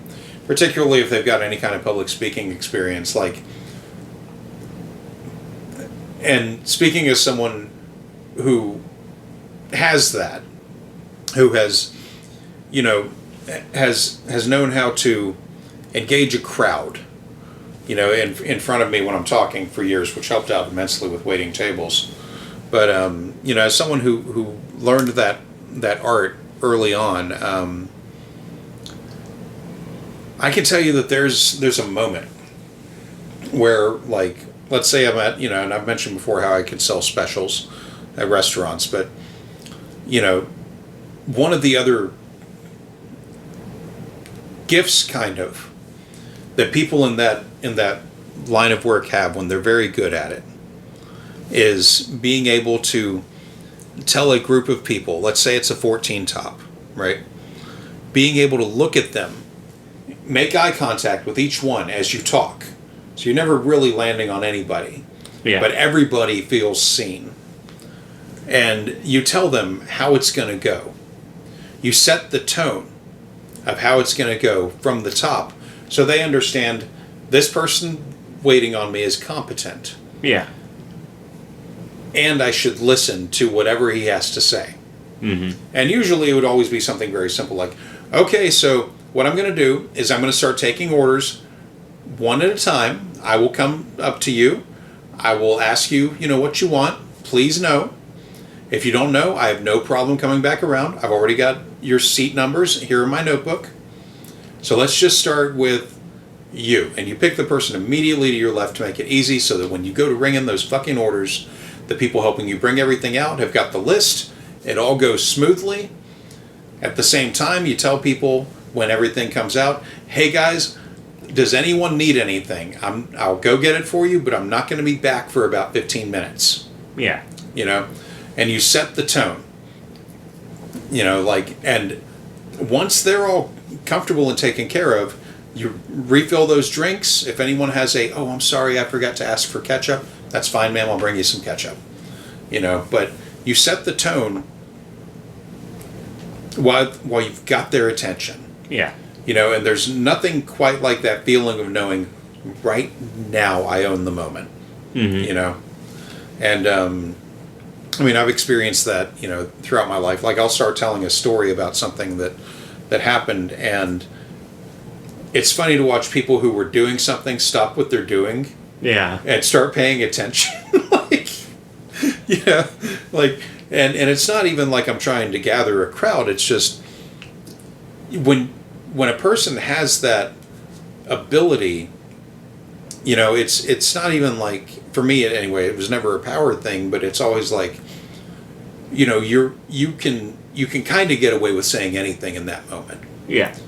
You can get away with dropping F-bombs. Yeah. Among the most rabid clergy. They won't stop you. Mm-hmm. It's really something else. But Scientology has a pretty terrible history of violence, coercion, all manner of crimes, and the Justice Department has been all over them at various times, as have governments in other countries. Like, notably Germany. I had heard years ago, and I haven't looked it up since, but I had heard years ago that Scientology was actually a banned religion in Germany. Oh. Because they didn't want to comply with German tax codes. Oh. So the Germans were like, no, not here you won't. Yeah. We happen to like our paperwork. We might not be what we once were, but we still like our paperwork. Yeah.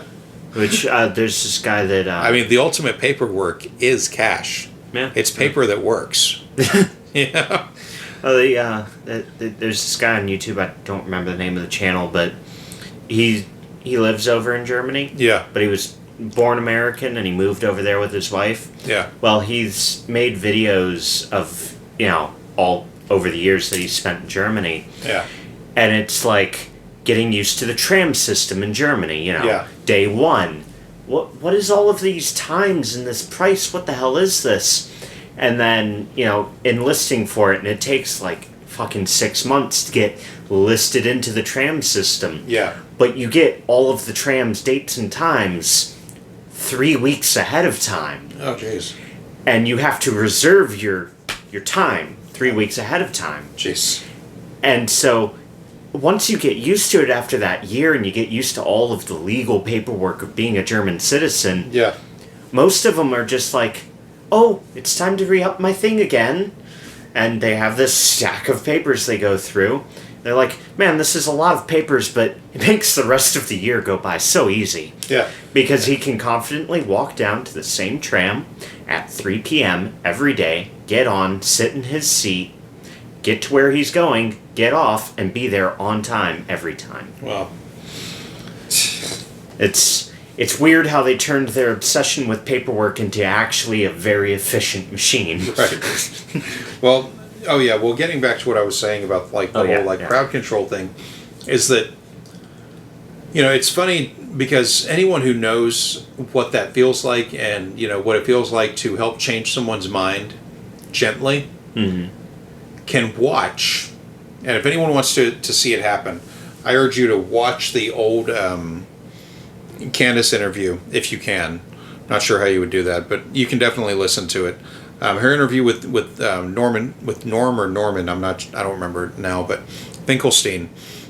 It was one of the last things she did on her old channel, so it's pretty easy to find. I think you could go back like 1 month on her old channel and find it. But yeah, that man spent like 2 hours talking mostly to Candace, not with Candace. And there were points where she could have had valid questions about things he was saying, and you could hear her ask those questions, and Finkelstein just smooth as shit, just doesn't even regard them. He just doesn't regard those questions whatsoever. He just goes right past it, and she just goes with him past it. She just, at some point, she just parks her brain aside and goes on the ride, and I'm like, you are a terrible interviewer. Yeah. You're really bad at this. Wait, when they dodge a question, you're supposed to go, okay, but about what I had asked. Yeah, it doesn't happen once. It doesn't happen once. It's terrible. But, yeah, so, about Scientology, Candace or her team, if any of them were ever worth half a shit, they could look up all of the many crimes of Scientology easily. Or, hell, watch any number of documentaries. She's into those. Yeah. Leah Remini. Were you familiar at all with the King of Queens show? No. Okay, it was a sitcom.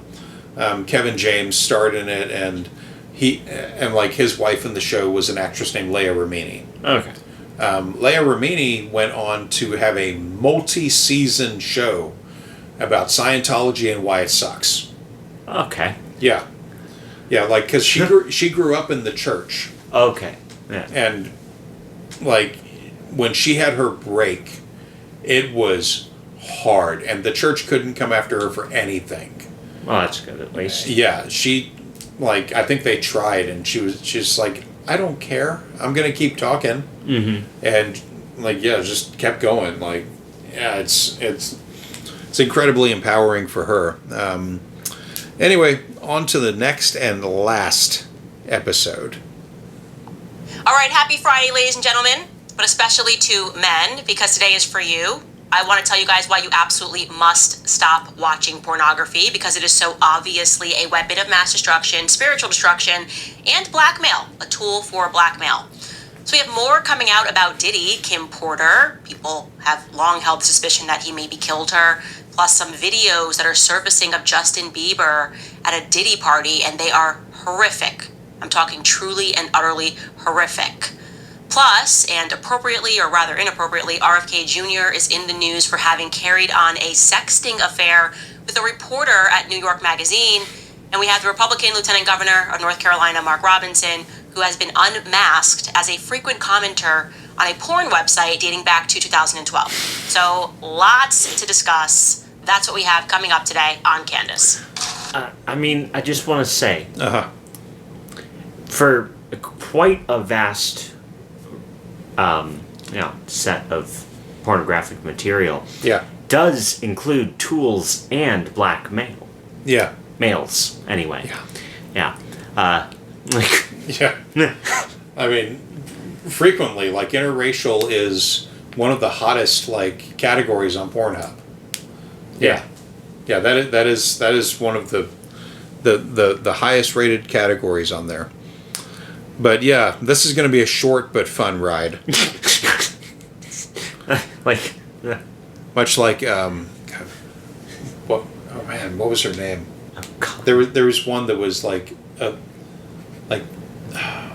Riley Reed. That was it. Okay. Yeah. See, I was gonna say much like midget porn, but Oh, Riley Reed. Yeah. Oh, Yeah. Okay. Yeah. Not a midget or a dwarf. I think she was just like petite, but like looks really young, but is in like her 40s or something now. Jesus. Yeah, one of those. One Yeah. of those. Yeah. So here we go with E. Michael Jones. All right, so here's my conspiracy theory. Like, another one. I think porn websites have been purposefully created as tools of entrapment. Like, I think they are creating an entire log of who everybody is. In the event that somebody becomes powerful in their life, then they have all of these porn websites that you visited. I truly think this, especially people who think their data is safe and they're constantly online. You can see how these websites like Pornhub are encouraging people to look at more frequent and also more disturbing types of porn. Like, essentially, they exist to pervert your tastes. And then I think people become more and more perverted. They hit weird links. And then in the background, you have people that are collecting that data so that if you ever make it in life, they can go, oh, but we caught you looking at this kind of porn. Now we control you. No matter what you think, we can all acknowledge now that pornography is a weapon of mass spiritual and political control. I don't care. Everyone got mad at me when I said months ago, ban porn. That's what I believe. It should be banned.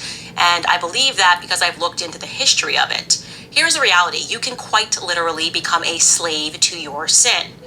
A man has as many masters as he has vices.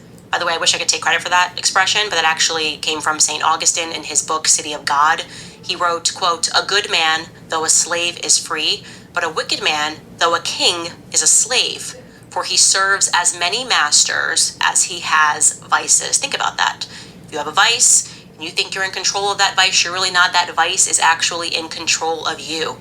And that is mentioned, St. Augustine's words is mentioned in this book that I'm holding. I think it's required reading for all men. It really looks into the history of pornography in our society.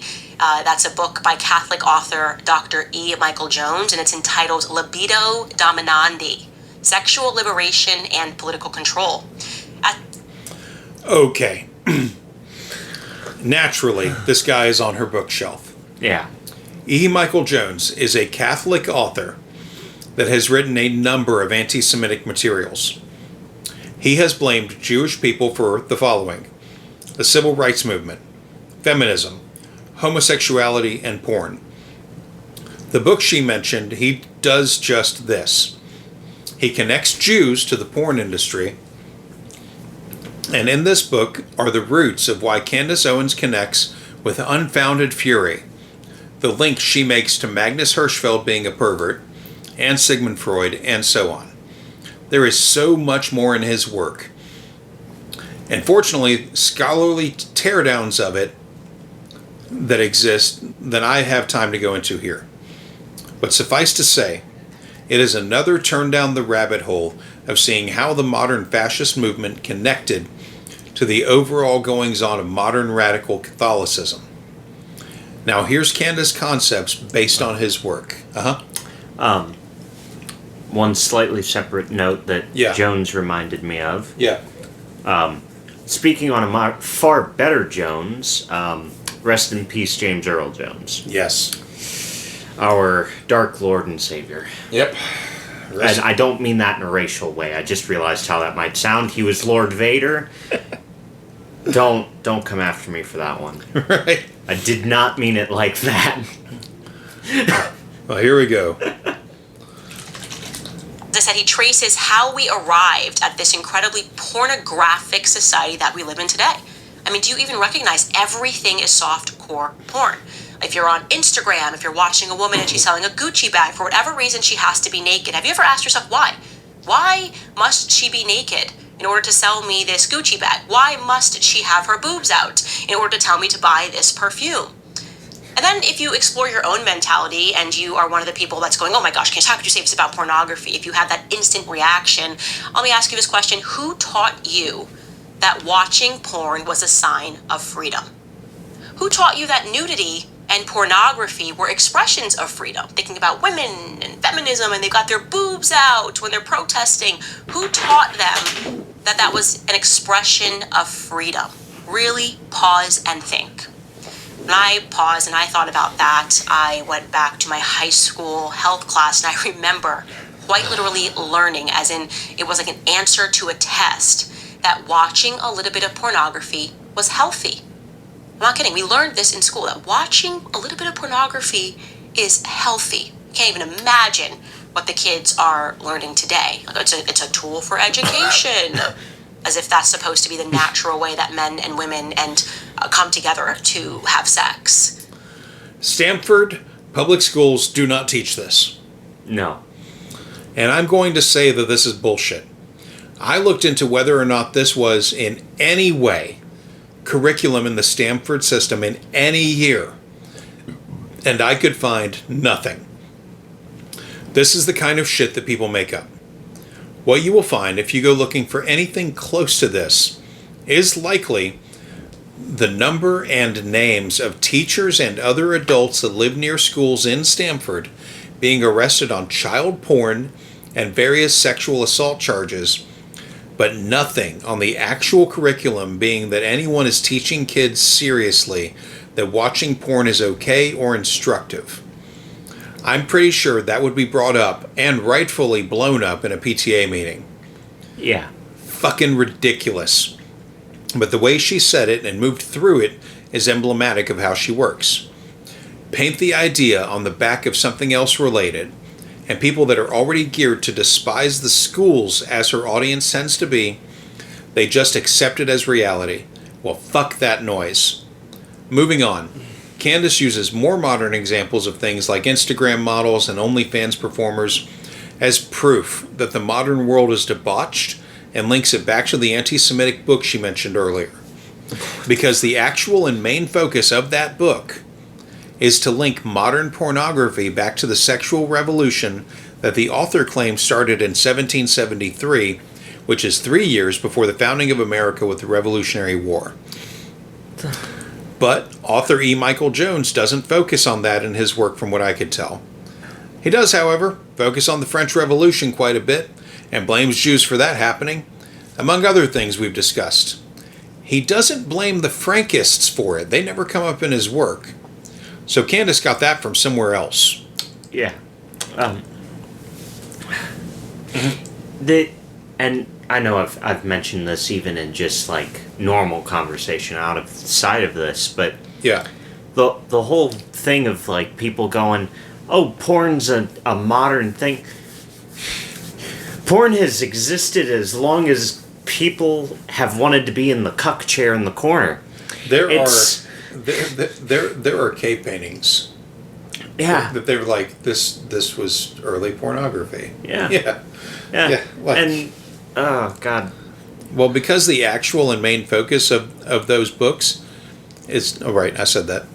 Yeah, Yeah, he doesn't blame the Frankies for it. Anyway, she goes on to embellish more of the Diddy case. Of course. I don't care about it. Gonna let the courts handle it as much as I can. Candace only really knows what the courts release, and I have better things to do than to jump into celebrity gossip, such as her assertions that Diddy messed around with Justin Bieber when he was a kid. If y'all want to look it up, go for it. It's just gossip until it's a charge, but it is all pretty disgusting. Candace only wants to wallow through it because the truth of what is going on with Trump and Vance right now is not something she really wants to face. So we're skipping all the Diddy shit now, and in the future it will be mentioned briefly as celebrity gossip is on this show. In this case, Candace keeps pointing back to the Rodney Jones allegations, which were all but thrown out of court, and if they were pursued would only strengthen Diddy's case and block actual victims from recompense. Moving on. Candace goes on to discuss Mark Robinson from South Carolina. Let's listen to her run defense on a self-proclaimed black Nazi that is in Republican politics. This is about 5 minutes long. And just so y'all know, he is actually, as a large black man, not only claimed to have been a black Nazi, but he also likes to say things like slavery shouldn't have ended.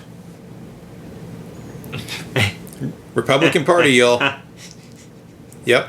For anybody that's watched the Boondocks, I have a hard suspicion that this guy's going to sound like Uncle Ruckus of no relation. It would be great. I have no sound bites of him. God damn it. Yeah. I have no sound bites of him because she has no sound bites of him. God damn. And I didn't go looking him up. Now I gotta go look him up and see if he sounds like Uncle Ruckus. If I hear you laugh loud, I'll know that you found it. Yeah. Okay, so Mark Robinson. I'm very clear here. I am a fan of Mark Robinson. I've met him. He is energetic. He is kind. And I just don't have any problems with Mark Robinson. I'm covering this because it's a news item and it's an important thing as we continue to discuss this idea of sexual liberation as a form of control. And I believe that the reason why they are indoctrinating, especially young boys who are, and I keep saying boys, by the way, I know some girls are going, girls watch porn too. It's not the same because men are biologically wired different. And so that's not to suggest that women can't also have sex addiction or can't also become porn addicts. What I'm simply saying is that men are literally wired where if they are seeing nudity everywhere, it is doing something to them, and more likely to do much more to them, much more damage to them than it would do to a woman. I think we can all agree on that, right? And so when I see these stories, I know how intentional this is, that when people get into politics, suddenly people start digging up to see if they have old porn handles. And that's exactly what has happened here with Mark Robinson. So I guess 2012, what you're talking like 12 years ago, the CNN an investigation, who knows why they're doing this, literally probably just plugging the names of people that they hate in to see if they can find something on them. And they produced a report which it suggests that they are saying it is verified that Mark made a series of inflammatory comments on a porn website board more than a decade ago, in which he referred to himself as a black Nazi and expressed support for reinstating slavery. And despite the fact that he stands very strong against the trans lobby, they said that he left a note saying that he enjoyed watching trans porn, and that having reviewed these archived messages found that he referred to himself as a perv. And he is completely denying, I should say, that he made these entries. They are standing by their report that this is his username, and they went deep into how they were able to match him through a bunch of biographical details and shared email addresses. So here's what I'm going to say. They obviously are feeling very confident in this report, because if they were wrong here, they would be facing a major lawsuit, right? And of course, no person is going to want to admit that they were making comments on a porn website 12 years ago. And I am bringing this again to your attention because I am telling men that this is the way forward, that this is not about your liberation, but they are collecting data on you, they are creating files on you, because if one day you become, maybe you're just a chief at Goldman Sachs, maybe you're making some good money, maybe you become a singer who strikes it big like Justin Bieber, maybe you become a lieutenant governor because you decide that you want to run for office and you're really good at public speaking like Mark Robinson. This is a tool of control, because that is what lust is about, right? They are trying to get you to constantly live this life of lust, to enjoy these moments, to abandon your rationale and to fully live within your body and to enjoy momentary pleasure. I mean, why do you think it is that MDMA is the drug of choice for Diddy, allegedly, when he's drugging all these people at parties? When they're filling up these bottles, they're putting a mixture of cocaine and ecstasy. Right? What is ecstasy? It's supposed to encourage you to constantly feel in the moment, abandon your logic and just feel. And I just hope that with all of these stories coming out, men are starting to wake up to that there is a weapon that is being used on you, and that you do the due diligence, that you look into it, that you educate yourself about the history of pornography in this country and beyond it, way before. We're talking about, 16th, 17th century, when they started realizing that you could render a population weak by offering them nudity. That they realized that it removed people from their logical brain and made them much more impulsive. I do believe that our men are under spiritual attack, and I know that spiritual attack is intentional, and any man that is defending pornography or encouraging you to watch pornography is your enemy. That's what I want men to know. They are your enemy. And what they seek to do is to weaken you. Let's go to the strip club. That is a desire to weaken you as a man, not to make you feel more like a man. All right, guys, as I said, Robinson has been denying that, so I'm going to park that aside and we'll allow that story to continue to develop. But I think it's an important one, as is this next one regarding RFK Jr. I mean, Yeah. Couple of things here. Yeah. One, I've never really known anybody great that's like, hey guys, let's go down to the strip club. That Yeah. usually not a stand-up person anyway. No, they're not. Secondly, you know, I have a story about such a person. yeah. Yeah. You know, the whole anyone who is encouraging you or defending, you know, pornography. Yeah. Look, it's up to you as to what you want to go and look up. I'm not going to Yeah. judge you. That's why you delete the search history when you die. It's okay. It's meant to be a no judgment zone on that one. Yeah. Now, if you look up some really weird shit, I might call the cops on you because it might be illegal what you're looking at. But also, none of my fucking business what you look up. As long as you ain't taking part in the act, I guess that's all that matters. Okay. Um, I mean that. Also- and I mean a lot of the stuff that winds up on like Pornhub or other sites is curated to some extent. Yeah, they don't just let any random shit on there. They Yeah, I mean, and certainly not now. Now that they've had to appoint like an oversight. yeah. Yeah. But also the as for Mark Robin, was that his name? Robinson. Yeah. As for Robinson there, it's your own fucking fault for multiple reasons. A, you used your proper email. Right. No. Well, I mean- 2, you set up a porn site account, which, okay, Morty defends it well in the regards of, He does. it helps critique Yeah. but also, if you're an important person or have dreams of being an important person, you have There's an safeguards. account. There's safeguards you Yeah. make for yourself. Yeah. You have a separate account that has no tie-in back to you. Well, that's kind of like the safeguarding for the shows. Yeah. I mean- You have an account that has no tie-ins to you. You fucking make sure you either A, incognito tab that shit on Yeah. whatever browser you use, or B, you just do the smart thing and remember what you like, and don't make an account and don't make comments on a goddamn porn site. Like, Well- I mean, God, just So Trump has been supporting this dude. okay. He called him the new Martin Luther King. Oh, oofta. And to her credit, Yeah. Candace did say that the case against him is probably solid for all the reasons she laid out. Fair. Still, though, her defense of him bouncing off of her assertions that porn is evil and is a tool used to control men, that comes from the anti-Semitic writers she follows. Yeah. So take that as you will. Moving on to RFK Jr. He was carrying on in an almost affair with the reporter by sexting. And I only want to play the next 4 minutes to show how Candace is still willing to defend him. Why? Wait for it, you have to hear it. I'm wondering if, because her Shot in the Dark program involved a lot of his material, Yeah. if this isn't some kind of dodge to acknowledge it all but smooth the road between them. Just.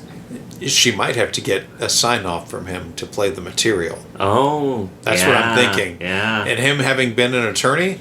Mm-hmm. Yeah. Yeah, I wonder if her attorneys were like, you really need a signature on this one. Yeah. But here we go. really just men when it comes to this impulse, really realizing that no matter how high you climb, this is something that men deal with. So RFK Jr. has been caught in a sexting scandal with Olivia Nuzzi. Now, I'll tell you, just going back, RFK Jr.'s love life has been a complete disaster. He is, in fact, married right now to an actress named Cheryl Hines, and he's been married to her for 10 years. You might recognize her from Curb Your Enthusiasm. They look quite happy.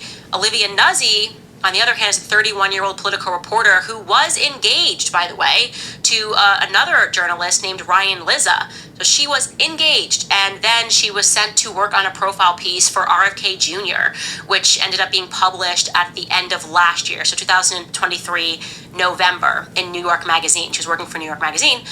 And RFK Jr. claims it was a hit piece, by the way. She referred to RFK Jr. in the piece as a serial philanderer. This is when it's just going to get ironic. So she publishes this piece, refers to him as a serial philanderer, and she had interviewed him at his Californian home in Brentwood that he shares with his wife and their dogs, and she went on this hike with him.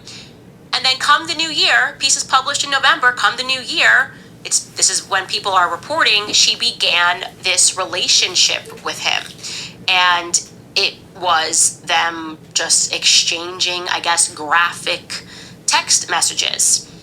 And so she's now been placed on leave at New York Magazine. They're saying that they are, embarrassed and that they don't like that they've lost trust with their readers. Also, her engagement has ended with Ryan Lizza. I can't imagine how embarrassing that is for him and his family.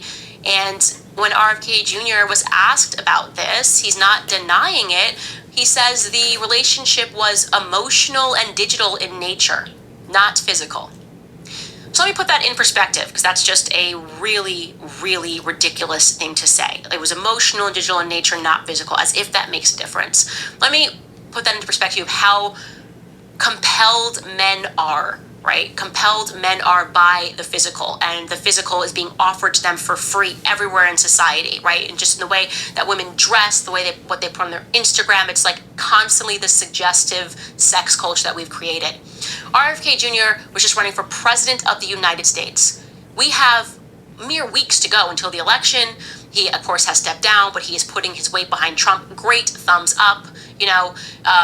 Announced that he would be, at the very least, a part of his transition team. He was being floated for vice president before J.D. Vance was announced. He's got all of this going on, and yet he still cannot control himself, right? He still cannot control himself. He still cannot say, you know what, not right now. I'm not going to give in to lust.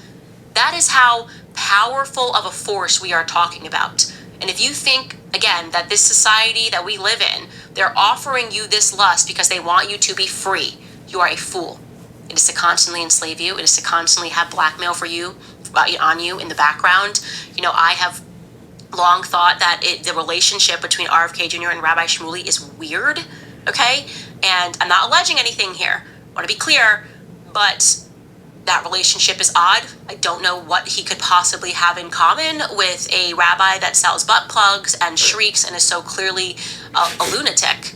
And my question is just, if you can't stop that, if you can't stop that just for a few months, can we just make it to November 7th or whenever the election is, November 5th, November 7th? I don't know. What does this say about the state of men today? Right, we are suffering a crisis of weak men, but those men have been turned weak intentionally, and the only way that we are going to turn that around is if men recognize pornography for what it is, which is a spiritual and a political weapon. Yeah, so he's not to blame. Mm-hmm. It's his biology and how women dress, right? Oh yeah, totally, Fucking bullshit.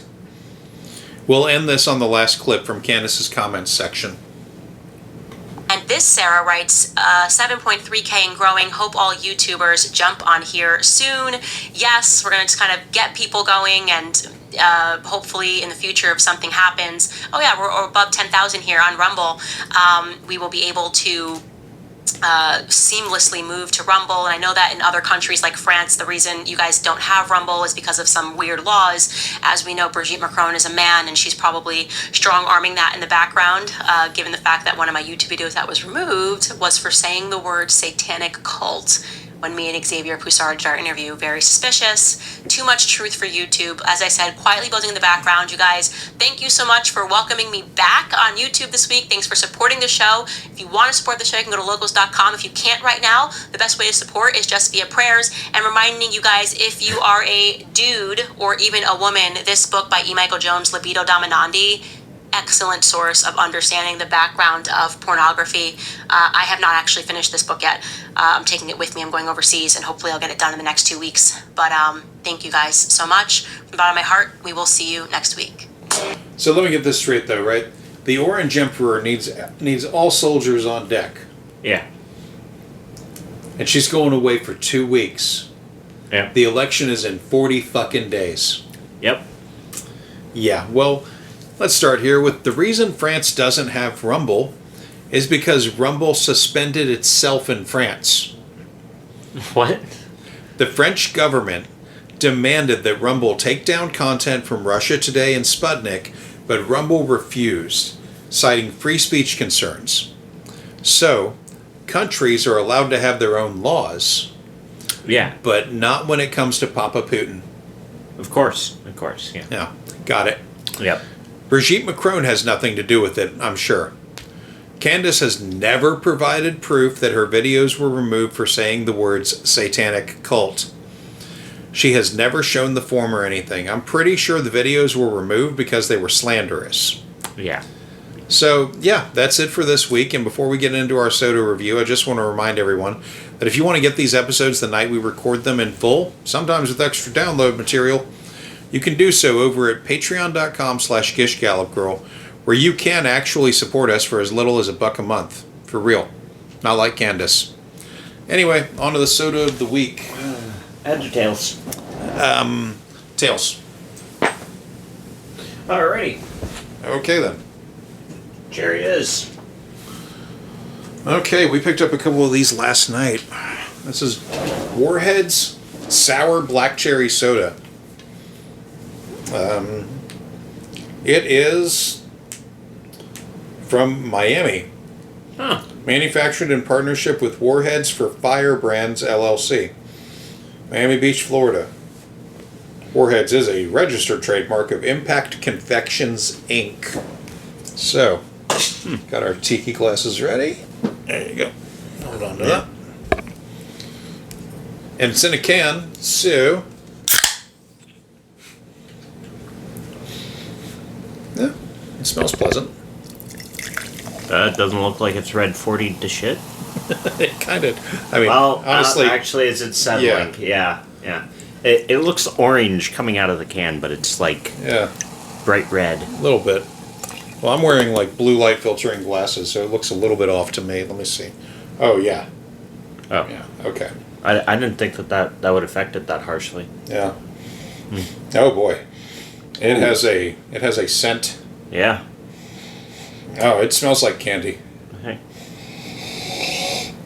Yeah. Give it a go.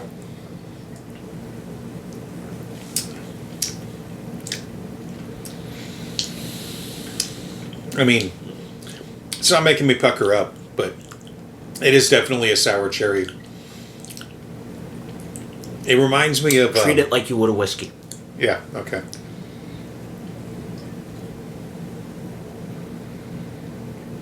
Okay, all right. Yeah. Yeah. You gotta oh leave my it in God. your mouth for a moment. That really Yeah. kind of like gets all over. Wow. Yeah. I think that might have been our problem with the last few sets of sours we did. We just drank Yeah. them back. We didn't let them stay in the mouth for a minute. It's very good though. Oh yeah. It's very good. Oh, and tried out an energy drink, Toxic Rick. Yeah. How was that? It was honestly pretty good, and for an energy drink, it didn't make my heart feel like it was going to beat out of my chest because I wasn't doing anything to work off the excess energy it was giving me. All right. It kept me in kind of a droopy, tired state, though. I'm very glad I worked an evening shift Yeah. because I stayed up till 6 a.m. Oy. Well, I don't mind that. That's really good. I'm looking forward to the next one we do. Yep. Maybe we'll actually jump Oh. into it and get the watermelon one sometime. Yeah. Watermelon sour. Yeah. Are we not fucking with the lemon? I mean, we can. I kind of I just figured lemon was such a basic one that I didn't Yeah, really want to. yeah. I was like, I know what that should taste like. Yeah. Let's get these other ones. Now, I would like to see them do blue lemon. Okay. Well, okay, so something that was a meme I saw was, we have all sorts of weird flavors in the world. Right. Like, who the fuck was the conglomerate that agreed that, yes, this color tastes like... Sorry, this taste is like the color blue. Right. Because we have blue raspberry. Yeah. It's raspberry and blue. Yeah. What the fuck is blue? It's blue. It tastes like blue. I mean, I guess it runs into the same line of like men's deodorant being concepts instead of like actual smells. Well, that's not entirely true. Yeah, Like no. Old Spice has yeah. concepts, but They also do have some like smells. Native has like sea salt and cedar and stuff like that. Oh yeah.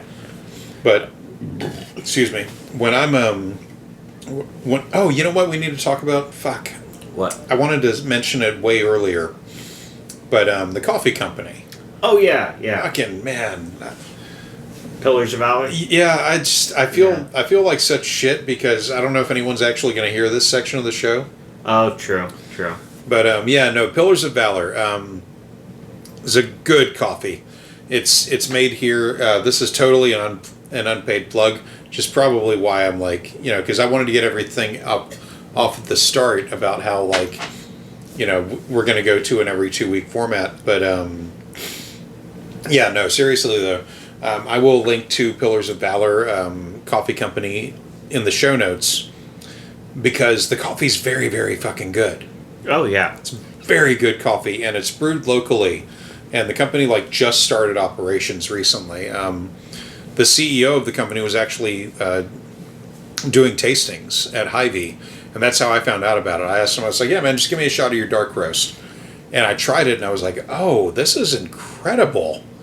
Like, we talked for a bit, and I told him about the show, and then I emailed him later on, and I asked him, if we could plug him on the show, and he was like, "Yeah, that's totally fine." It's an unpaid plug, so I don't feel too bad about doing it late, but I'm going to try to work it into the top of the show next time. Yeah. Because I'll keep throwing the man business. Yeah. I was a little bit afraid that he wouldn't want to be associated. Yeah. Because his company is kind of like it's got this whole veteran thing going on. And, but when I emailed him, I was like, "Hey, man, we met and I've got this show." And, I was like, "Look, we're First and Second Amendment, absolutists. Like, I have no problem with firearms or anything. Yeah. For the most part. But, I was like, okay, maybe that'll help sell it. And then he got back to me about a day later, and he was like, "Yeah, go ahead." Yeah. I was like, okay, all right, cool. Yeah. So, hopefully, Zach, if you're hearing this, I did it. Yeah. We'll try to remember it at the top of the next show. Yeah. Well, by which time I will have probably bought like another 4 fucking bags of the Courage blend. Well, that blended coffee, the one we've been getting, the Caribou one. Yeah. Not to throw any shade at Caribou. Yeah. I'd still buy your coffee in the morning. But, when I wake up in the morning and I was drinking the other one, I kind of just got to a point where I chugged it back, and you've seen the mugs that we use. Yeah. Just chugged it back in one solid go. But the Pillar Valor. Valor. God, my tongue. Pillars of Valor one. I actually took my time the past 2 mornings waking up, sipping at it. Because I was like, I don't want to just chug this back. Like, I go and my body just refuses and makes me drop the glass down. Right. Yeah, it's very, very good shit. Yeah. Zero complaints whatsoever. But okay, that's going to round it out, and patrons, you'll hear us again in 2 weeks. Everyone else, whatever the release schedule demands, goddammit. Yeah. Oh, do you have anything else to add before I hit that stop button? No, not really. No. Okay, me either. All right, everybody, it's been a fun ride as always. Have a great whatever the fuck. Yeah. Same Bye. here. Ciao.